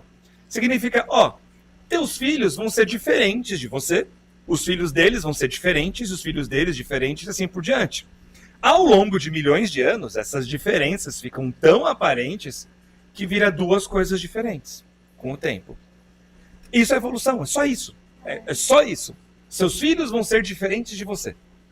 E ponto. Só que quando você pensa no tempo profundo, isso vai causando muitas diferenças. Então, às vezes, pode ser que os seus filhos fiquem diferentes para algo que vai ser vantajoso, e aí eles ficam mais rápidos, mais fortes. E às vezes pode ser algo desvantajoso. Por exemplo, nossa, é um filho mega corajoso. Incrível, ele tem uma coragem absurda. Ele se arrisca mais e morreu. Antes de ter um filhote, sabe? Antes Adiantou? Adiantou. Às vezes, o melhor é o medroso, que ficou escondido lá, mas sobreviveu. E passou E a fêmea não tem opção.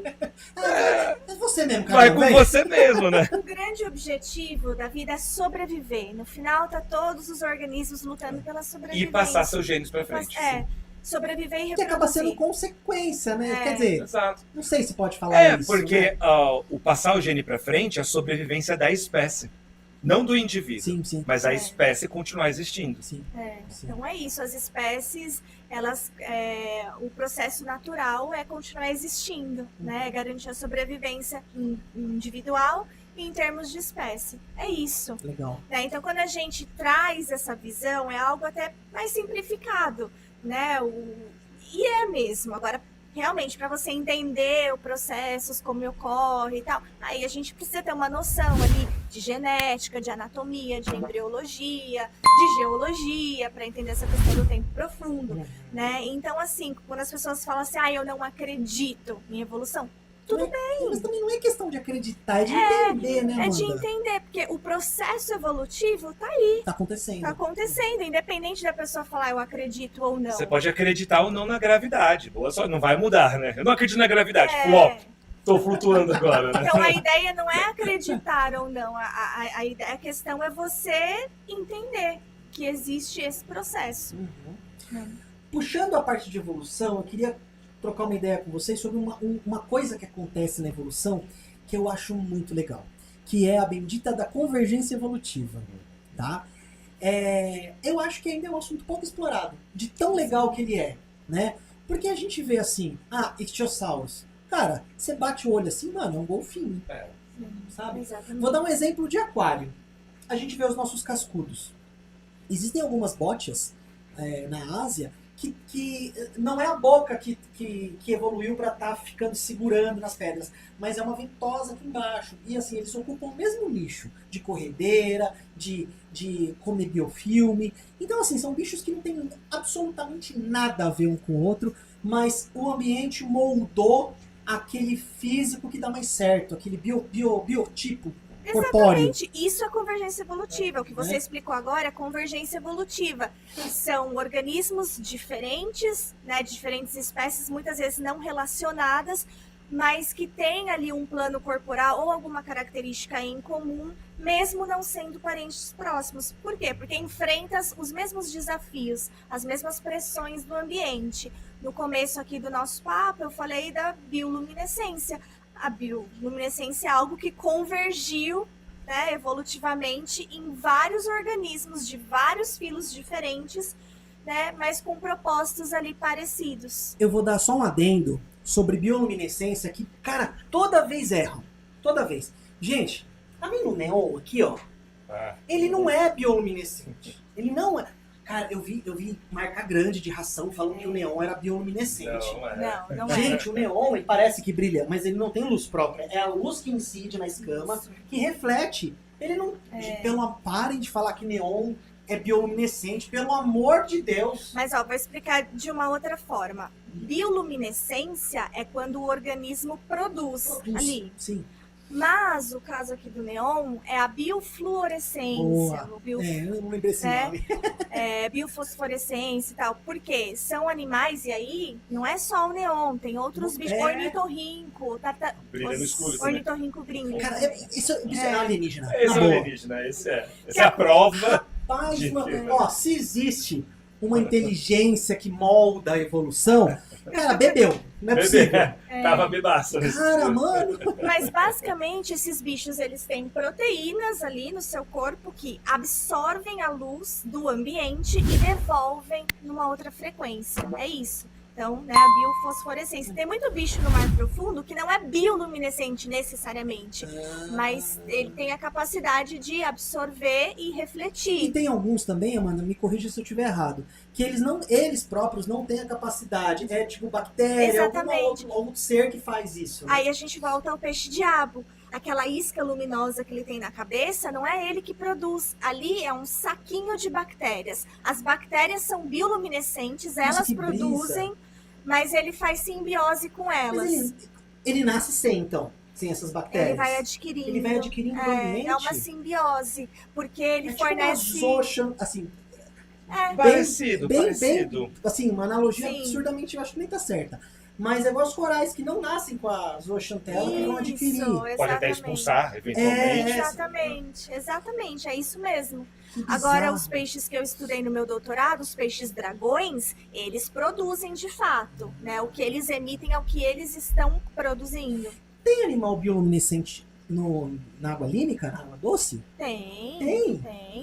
Que da hora. Não sabia. Tem sim. Tem, Peixe? assim como tem em terra firme, né? Tem artrópodes, Verdade. tem insetos.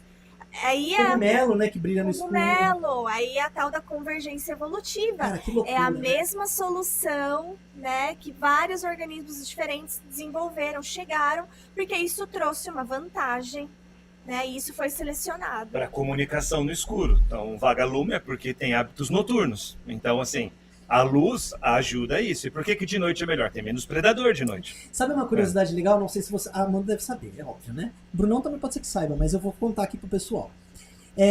O pessoal que captura neon, muitos dos neons, o neon cardinal, por exemplo, ele ainda é capturado, infelizmente. Ele até tem criação, mas comercialmente não é viável ainda.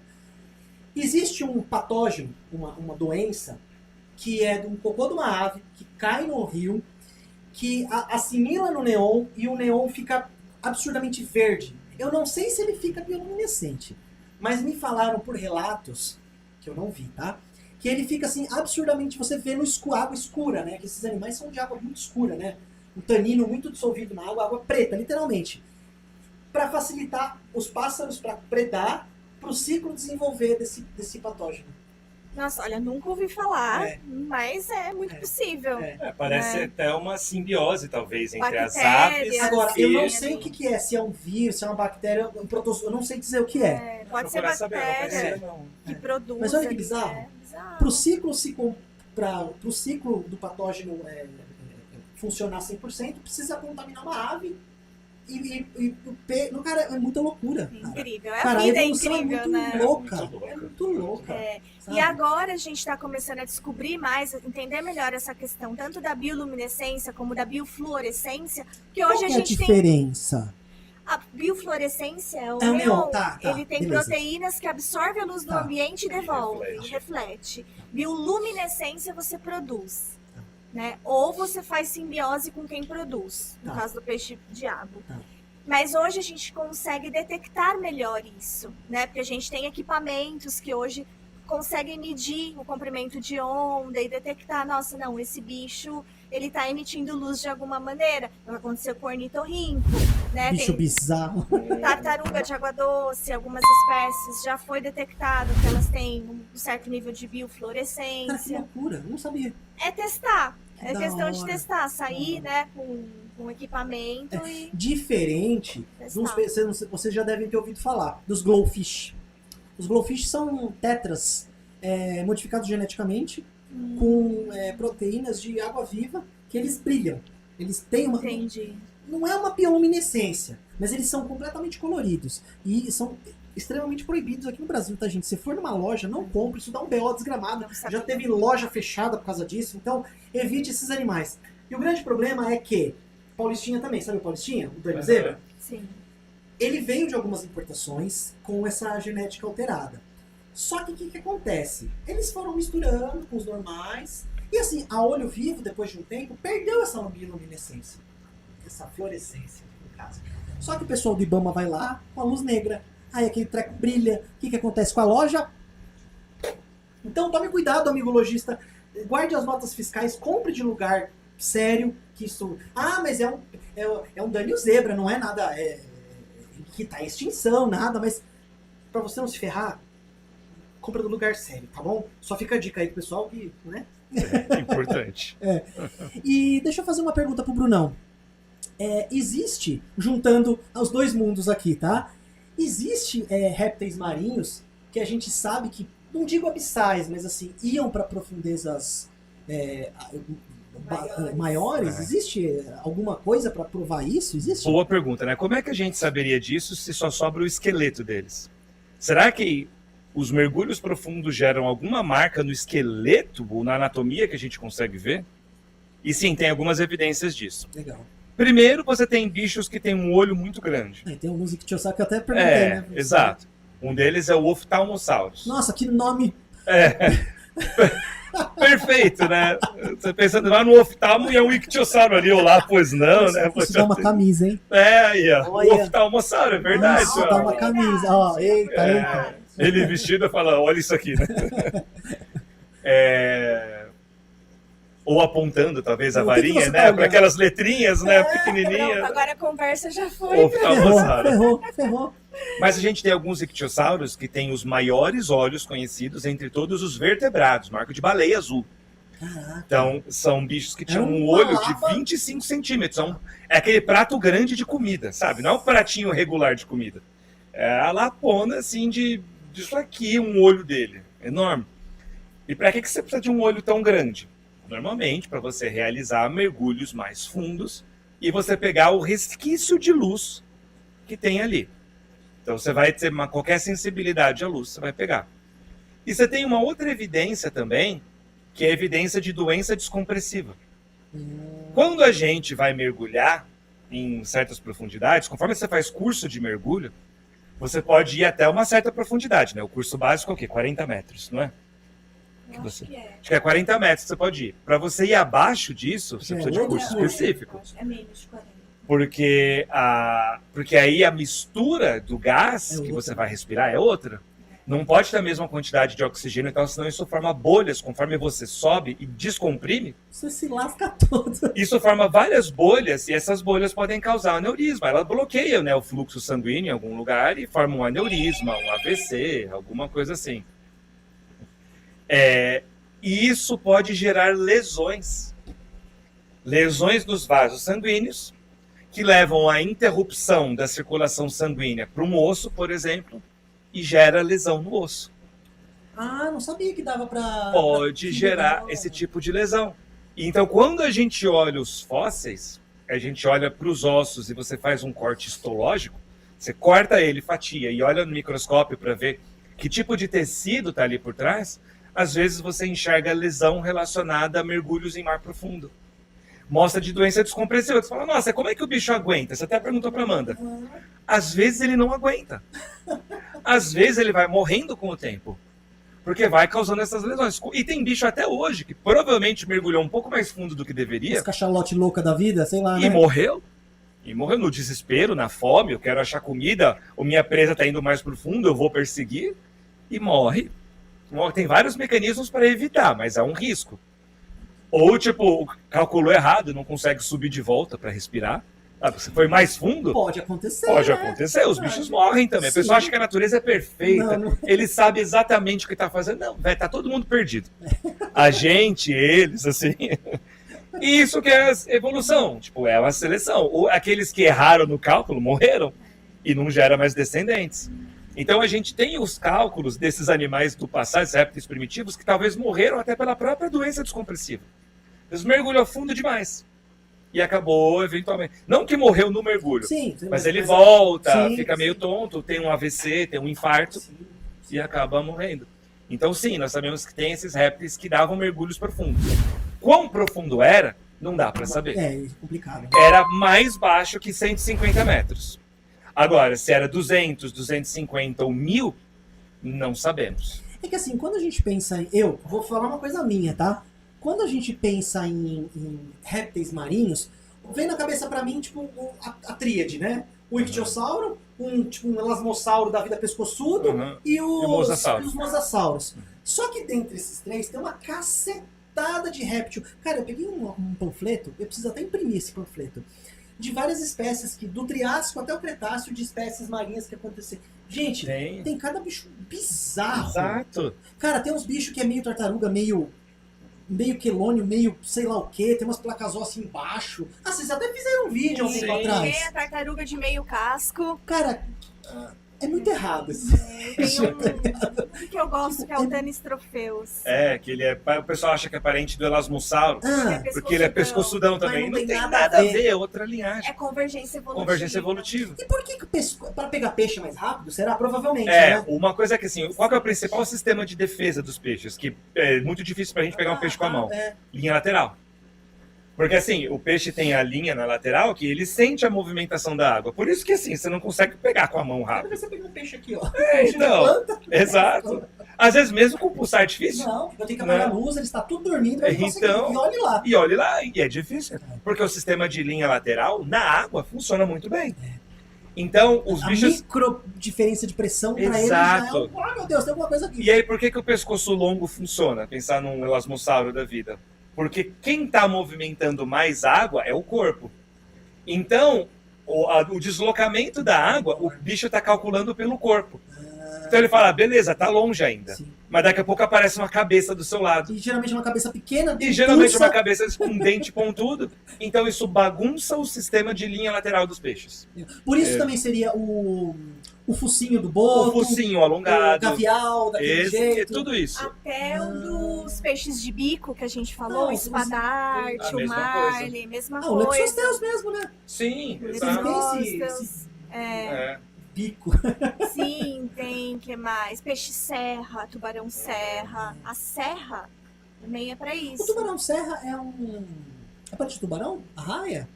O tubarão-serra, ele é um tubarão. É um tubarão mesmo, né? O que a gente chama de peixe-serra é uma raia. Eles são muito parecidos. E eles são de água doce? Ou eles também... Estuarino. Estuarino, né? Estuarino, né? Cara, tá naquela transição. aqui no Brasil, né? Não, e tá super ameaçado de extinção. Onde que tem ainda esses bichos, Amanda? Nossa, eu não vou te dizer assim qual o local exato, porque mas eles assim, ocorrem em uma porrada de lugar, só que nenhum lugar tem. Porque tá em extinção, é um dos condrictes os mais peixes ameaçados. cartilaginosos estão muito ameaçados. O tubarão viola também tá em extinção, né? Exatamente, isso é muito vulnerável. O peixe-serra, essa região estuarina, né, onde o rio deságua no mar, uma região costeira, né, muito fácil acesso, então... O bicho sofre muito, é enroscado em rede de pesca também. E não dá pra fazer uma conservação ex situ assim? desses animais, pegando um grande aquário Não. e tentando fazer Não. alguma reprodução? É muito difícil, Com Erasmo Branco, né? Porque tubarão, ele tem uma estratégia reprodutiva que é muito diferente, que é uma reprodução lenta. Tá. Então, não é igual peixe ósseo que se reproduz o tempo todo, que bota muitos ovos, né? O que a gente chama de K-estrategista. Então, ele vai se reproduzir mais lentamente, vai ter poucos filhotes. É um outro tipo de estratégia. Tem algumas espécies de tubarões que a gente não sabe como é que se reproduz direito, né? Tipo, o tubarão branco, o tubarão-baleia, a gente meio que... Não é que a gente não sabe, mas assim, é muito ainda nebuloso como eles se reproduzem, sabe, né? assim, em linhas gerais, ok, esse bicho ele bota ovo, esse bicho é vivíparo, né? Já nasce pronto. Mas assim, em detalhes... Comportamento de corte, a como gente que se não sabe, aproxima, né? quantas vezes por ano. Cara, o mar tem... Nossa, tem muita coisa pra estudar ainda, Tem. A né? natureza, a gente acha que sabe Sabe de muita nada. coisa. Sabe É o que a gente sabe, ó. E Isso eu aqui. já fiz essa pergunta pra vocês quando a gente foi montar o aquário lá na faculdade onde vocês dão aula. Hoje, muitas espécies são salvas por comercialização, tá? O que vocês acham de, por exemplo, vou dar um exemplo prático, o cascudinho zebra. Tá? O cascudinho zebra, que o querido Leandro Souza lá trabalha com a reprodução desses animais em cativeiro, né? Lá fora, é muito normal a reprodução desses animais. Aqui no Brasil, infelizmente, a gente tem uma legislação que é proibitiva, que não libera a criação desses animais para o comércio de aquariofilia, né? Vocês acham... qual é a posição de vocês? O que vocês acham sobre legalizar algumas espécies que estão ameaçadas? Não digo nem para aquariofilia, mas assim, para uma conservação ex situ. Qual é a opinião de vocês? Porque é polêmica, né? Tem gente que... sei lá, se vocês nem quiserem responder, vocês... Pode ser, vou falar primeiro e manda ver se concorda Tá. comigo ou não. Porque tem biólogo que concorda 100%, tem biólogo que, pelo amor de Deus, é no mato, larga lá e esquece. E aí eu acho que é um problema que a gente tem no mundo hoje em dia, né? Que é a polarização. É como se tudo fosse preto ou branco e a gente esquece que o mundo é uma escala de cinzas. A realidade é essa, você quer uma resposta fácil e as pessoas esperam que você diga a resposta para ver se você torce pro time delas. Eu ouço isso, né? Sabe? Esses gringos, meu. E a gente tem uma série de coisas aí no meio do caminho que, por exemplo, a gente tem um caso famoso agora da ararinha azul, que estava extinta na natureza e graças a alguns conservadores que tinham... que foram levadas que de uma foram maneira traficadas, exato. Diga-se de passagem. E tem Saiu culpa... dessa maneira. E tem culpa no cartório, porque Claro. foi uma das coisas que fez ela ser extinta na natureza. Então agora é meio que o preço a se pagar. Não, você tem que devolver esse bicho aqui. Então, na minha cabeça, super funcionaria projetos que fossem robustos, bem estudados, em que você permite uma criação e você faz um acordo. Em troca, você vai doar tantos filhotes para programas de reintrodução. O pirarucu foi assim, Você vai né? tentar... Então, tem vários programas de conservação Agora de virou uma sucesso. desgraça, né? Pois é. Saiu do 8 ao 80, né? Agora tem estado que tá permitindo matar, né? É. Quem pega tem que matar. Pois Você é. viu essa lei? Que Não, de pirarucu ainda não. Tem alguns estados que classificaram como espécie invasora já o pirarucu, coisa que há 10 anos atrás não tinha pirarucu. Então, Porque talvez não foi feito da melhor maneira possível, entendeu? então tem maneiras, só para concluir, tem maneiras possíveis de fazer, mas o Brasil tem uma tradição jurídica Proibitiva, né? de proibição, de assim, se vai ser difícil legalizar, eu proíbo. É igual para as drogas, por exemplo. Assim, puta, vai ser difícil legalizar, o que eu vou permitir ou não, então proíbe.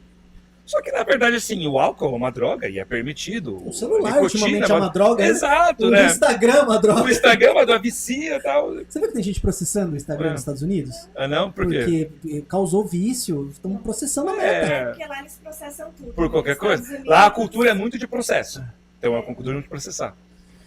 Só que assim, a gente sabe que proibir muitas vezes não coíbe, dificulta alguma coisa, mas as pessoas vão... Senão não tinha tráfico de fósseis, por exemplo. É proibido tirar os fósseis do Brasil e levar para fora, mas tem, acontece né? todos os anos. Então, assim, eu acho que tudo que você montar um plano bonitinho, colocar ali e criar um sistema regulatório, tipo, eu permito, você faz isso em troca, você tem essa compensação ambiental para a gente recuperar essa espécie na natureza, beleza?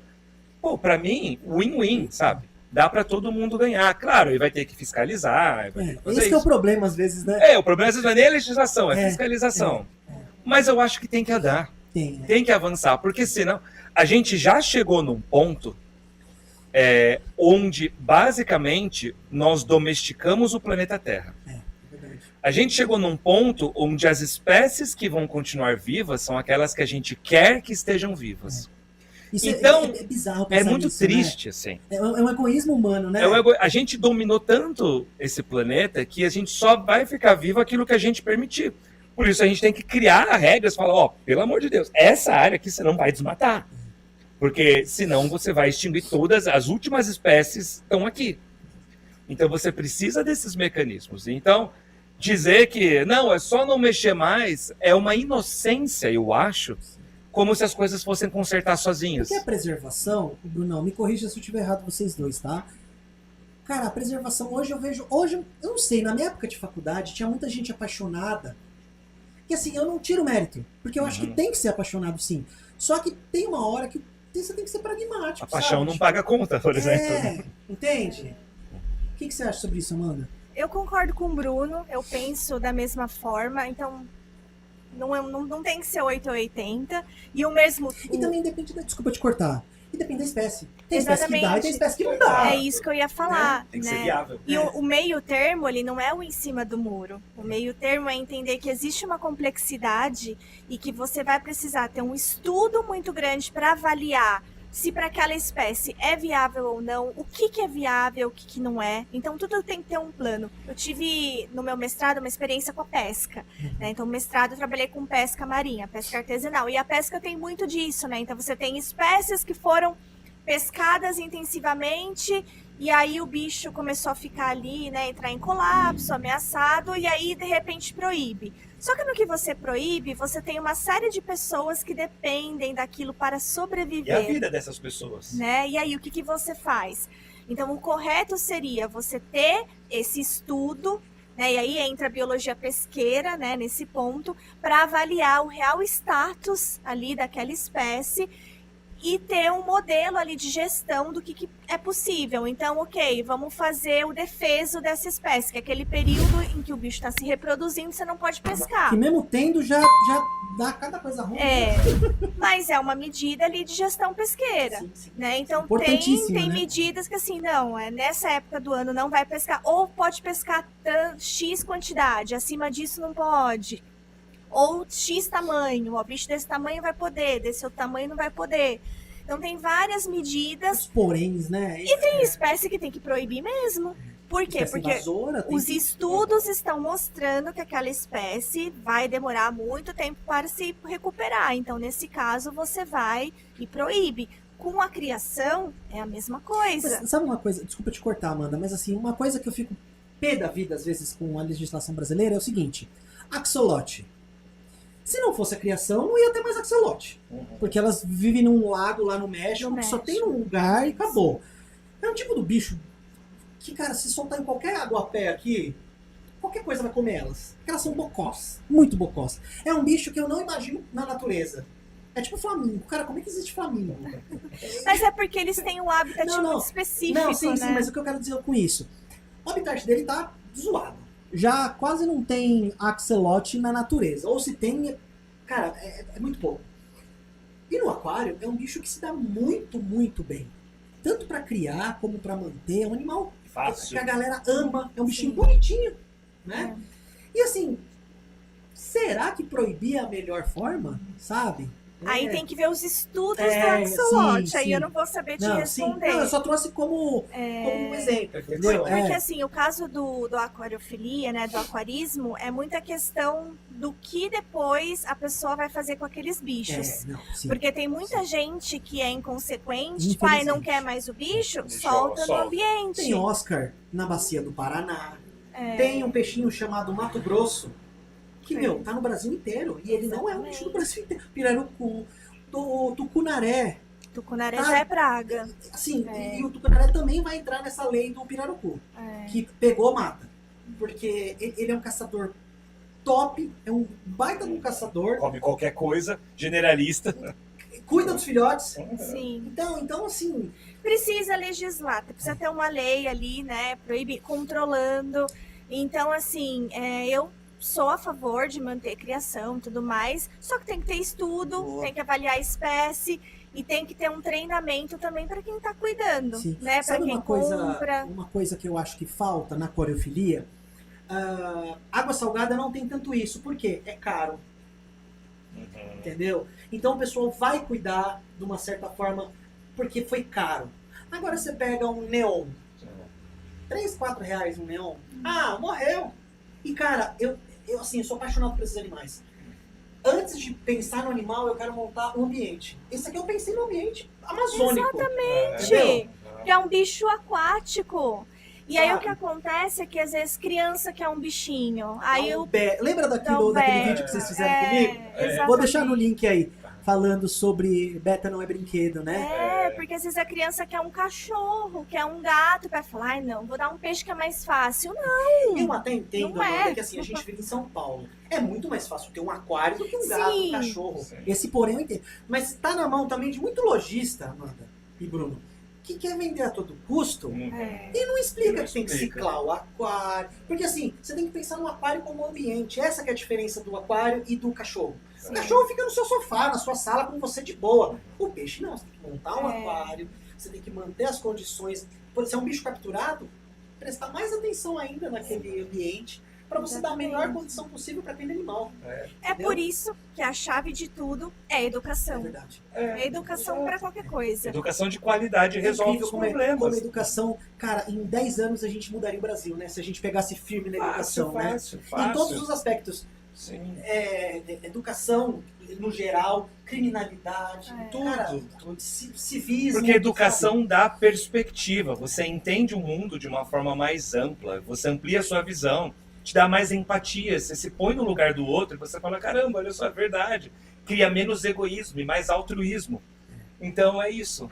Menos polaridade. Menos polaridade. É assim, cara, é normal cada um ter sua opinião. Só que, Sim. gente, eu não quero saber se você vota em X ou em Y. Eu gosto de você, eu vou conversar com você.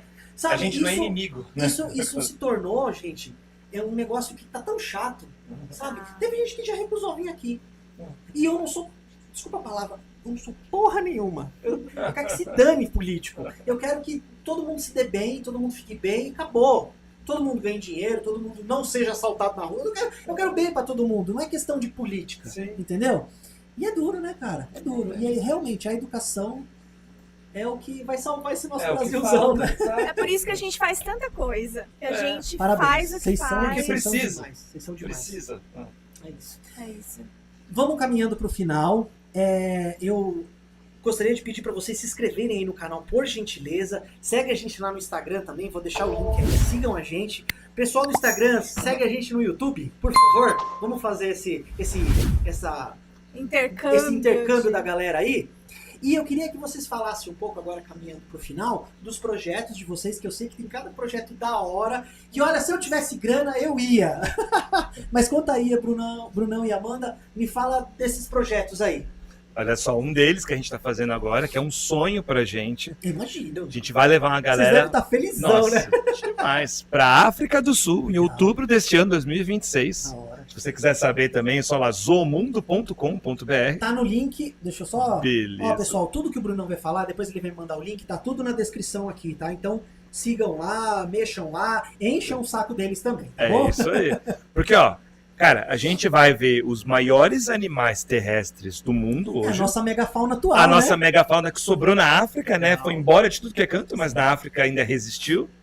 Então nós vamos fazer safaris, 3 dias pelo menos de safari. Puta, que legal. Um num parque nacional de elefantes, no Ado National Park. E 2 no Kruger, que é o safari mais famoso, Aham, né? aham. Sempre vai ver tudo.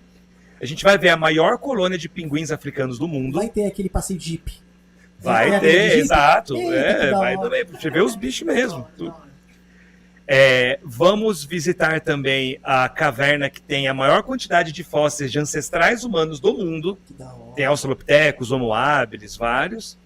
E nós vamos também conhecer o Museu Isico, que tem os dinossauros africanos que quase ninguém E conhece. tem muita coisa legal E também, tem né? muita coisa Aquele legal. dinossauro que tinha na África? Tinha Carcharodontossauro, Carcharodontossauro. tinha espinossauro, tinha saurópodo, tinha belissauro, tinha, De tudo. Da tinha de hora, tudo. da hora. Então vai ser muito legal. A gente vai em outubro deste ano. Vale muito a pena ir. Já temos as primeiras pessoas que vão com a gente. Legal. Então, as vagas são limitadas. Se Uma você parte tiver dela interesse. super preenchida. Então corra aí, pessoal. Se Quem tiver tiver afim, interesse, disponibilidade, né, e condições, entre em contato Parcela? com a gente. Opa, Parcela e muitas vezes tem condições Ó, especiais. você que é pobre, parcela! Parcela sim. Da hora, legal. Tá? Quem vai levar a gente é Inclusive Travel. Legal. é a mesma que leva os 3 elementos. Ah, o que pessoal. legal. É, mesma legal, agência. legal. Então, o nosso link vai direto para eles, né? E eles negociam, Legal. né? Dão ali o descontinho, parcelamento. Então, uma questão ali de negociação mesmo. Legal, legal. Puta, que legal, cara. E o canal, fala um pouco do canal. Bom, quem não... Todo mundo já deve conhecer vocês, mas Zomundo, se inscrevam canal lá no Zomundo. canal. YouTube, Instagram, TikTok, fazemos vídeos longos, vídeos curtos, documentários. Esse documentário sobre fósseis brasileiros, ele vai estar disponibilizado no YouTube também, Gratuitamente. Legal. né? Deve estar dando um trabalho federal pra vocês, né? Sempre. Enorme. isso. Coitado do Yuri aqui. Ele me manda mensagem, eu demoro semanas para responder, porque eu falo, desculpa, Yuri. É Eu encho o tanta saco da coisa Amanda. para fazer. Você É reparou, bom, né? é Você não me responde, ótimo. eu encho o saco dela. É, Responde mais rápido. ótimo. A Amanda é mais rápida do que Não, eu gente, para isso. Desculpa. Mas o documentário tem tudo a ver com o que a gente estava conversando. O documentário, o nosso sonho é que ele seja utilizado em sala de aula. Top. Tá lá gratuitamente. Porque as pessoas conhecem. A gente tem a síndrome de vira-lata aqui no Brasil. De achar que tudo que é nosso é ruim, né? O Brasil não teve nada. Isso se reflete na paleontologia. O pessoal acha que, tipo, o Brasil não tem dinossauro, o Brasil não tem isso. Tem mais de 50 espécies de dinossauros brasileiros. O tigre-dente de sabre primeiro foi descoberto aqui. A preguiça gigante foi primeiro descoberto aqui. Porrada de espécie também, né? Uma De pegar porrada de bicho. O Mampiguari? Será? É, Será? quem sabe aí, Será? ó. Eita. E tudo isso vai estar. Então a gente está fazendo, são 5 episódios que a gente vai lançar. Que da hora. E aí E sai são o primeiro episódios em março. à la pirula? São episódios São? a la pirula, onde a gente vai, inclusive, nos museus, nos laboratórios, mostrar os fósseis que as Ô, Bruno, pessoas não convida veem. o pessoal para ir nos museus. Cara, tem um Pois museu é. de ali da USP. Zoologia. Cara, é sensacional. Gente, vão lá, é de graça. Cara, tem. Agora tem mais réplica que eles colocaram lá que eu quero ir ver as Tem. novas. É. Né? Uma das coisas que a gente sempre faz é filmar em museu. Então a gente sempre vai em museu e a gente grava muitos vídeos. É demais. É muito legal. Então, se vocês virem nossos vídeos curtos, a gente tá sempre em museu. Sempre tem um vídeo do Zoomundo em museu. Porque um dos nossos objetivos é incentivar as pessoas a irem a museus. Né? No Brasil todo, a gente tem museus incríveis de história natural, de paleontologia, de bicho. Então tem que visitar museu. Será que eles ainda estão com aquela exposição dos peixes elétricos? Eu acho que Não, não, né? mais. Já desmontou. Já, né? desmontou. Pô, mas tava Tava legal, lindo, tava legal. Meu. Eles montaram uns biótopos sensacional, É. cara. Nossa, muito legal. Tava lindo. Então, e nesse documentário a gente vai nos museus, vai nas universidades, conversa com o pesquisador, vai no campo, vai no lugar onde o fóssil foi descoberto. Se eu tiver uma escola e eu quiser levar o pessoal do Zoomundo, vocês fazem esse trampo? Fazemos, é Legal. só entrar em contato com a gente lá no Legal. Instagram, na DM ou por e-mail. Legal. E aí a gente faz muita coisa presencial. A gente vai em eventos. Eu falei pra vocês, eu gosto de presencial. Ah, a gente a também. gente também. a gente Porque, também. cara, é outra vibe, É. sabe? É outra energia. A gente gosta sabe? muito de podcast. Que bom, então que a bom que vocês gente- gostam. Que eu enchi tanto o saco deles virem aqui, coitados, que eles vão, vamos lá, senão eles vão parar, senão eles não vão parar de me encher o saco. Então vamos lá logo nesse cabelo chato do caramba, pelo amor de Deus. Nada, Yuri. Daí era nossa amiga. Valeu, Parceirão. Gente boa demais. Valeu, Valeu obrigado. o convite. Obrigado. Vocês querem falar mais alguma coisa? Isso, É sigam isso? o Zoomundo Aproveita nas redes lá, sociais. no Mundo em todas as redes. Isso aí. Gente, eu queria agradecer mais uma vez, Bruno e Amanda. Obrigado de coração. Obrigado mesmo por ter vindo, Nós. viu? Tamo Valeu junto. A mesmo. gente que agradece. Valeu. Espero que vocês tenham gostado da minha bagunça aqui. Ai, é incrível. Muito bom. Legal aqui. Um monte de aquário. Gostaria de pedir mais uma vez, pessoal, se inscrevam aí no canal, sigam a gente lá no Instagram, sigam Bruno e Amanda, Zoomundo. Tem tanto vídeo legal que vocês vão... Eu maratono às vezes, mas eu vou confessar um negócio, não sei se vocês vão gostar. Às vezes, eu maratona, eu escolho um monte de vídeo e ponho até dormir, sabe? Ah, é ótimo. Ótimo. Eu faço isso. Melhor ainda. Pra gente é muito bom, porque fica rodando quando você tá Isso. dormindo, mas pro YouTube fica rodando. Não, e ali. às vezes eu acordo, tá lá o Bruno. Hoje a gente vai falar sobre... Eu falei, rapaz, mano. Perdi. Gente, muito obrigado. Obrigado pra vocês aí, pessoal. Espero que vocês tenham gostado desse bate-papo. O próximo vídeo provavelmente vai ser com o pessoal do Paleontos TV, hein? Ah, legal. Então a gente vai Bacana. falar, se você gosta de dinossauro, a gente vai falar de dinossauro e aquarismo na educação. Ó, que bacana. Legal. Então Maravilha. fiquem aí. Quando sair, eu mando pra vocês também. Com E certeza. vocês fiquem aí. Vocês que não é inscrito, se inscrevam pra ficar ligado nos próximos vídeos, gente. Espero que vocês tenham gostado do vídeo. Muito obrigado e falhou!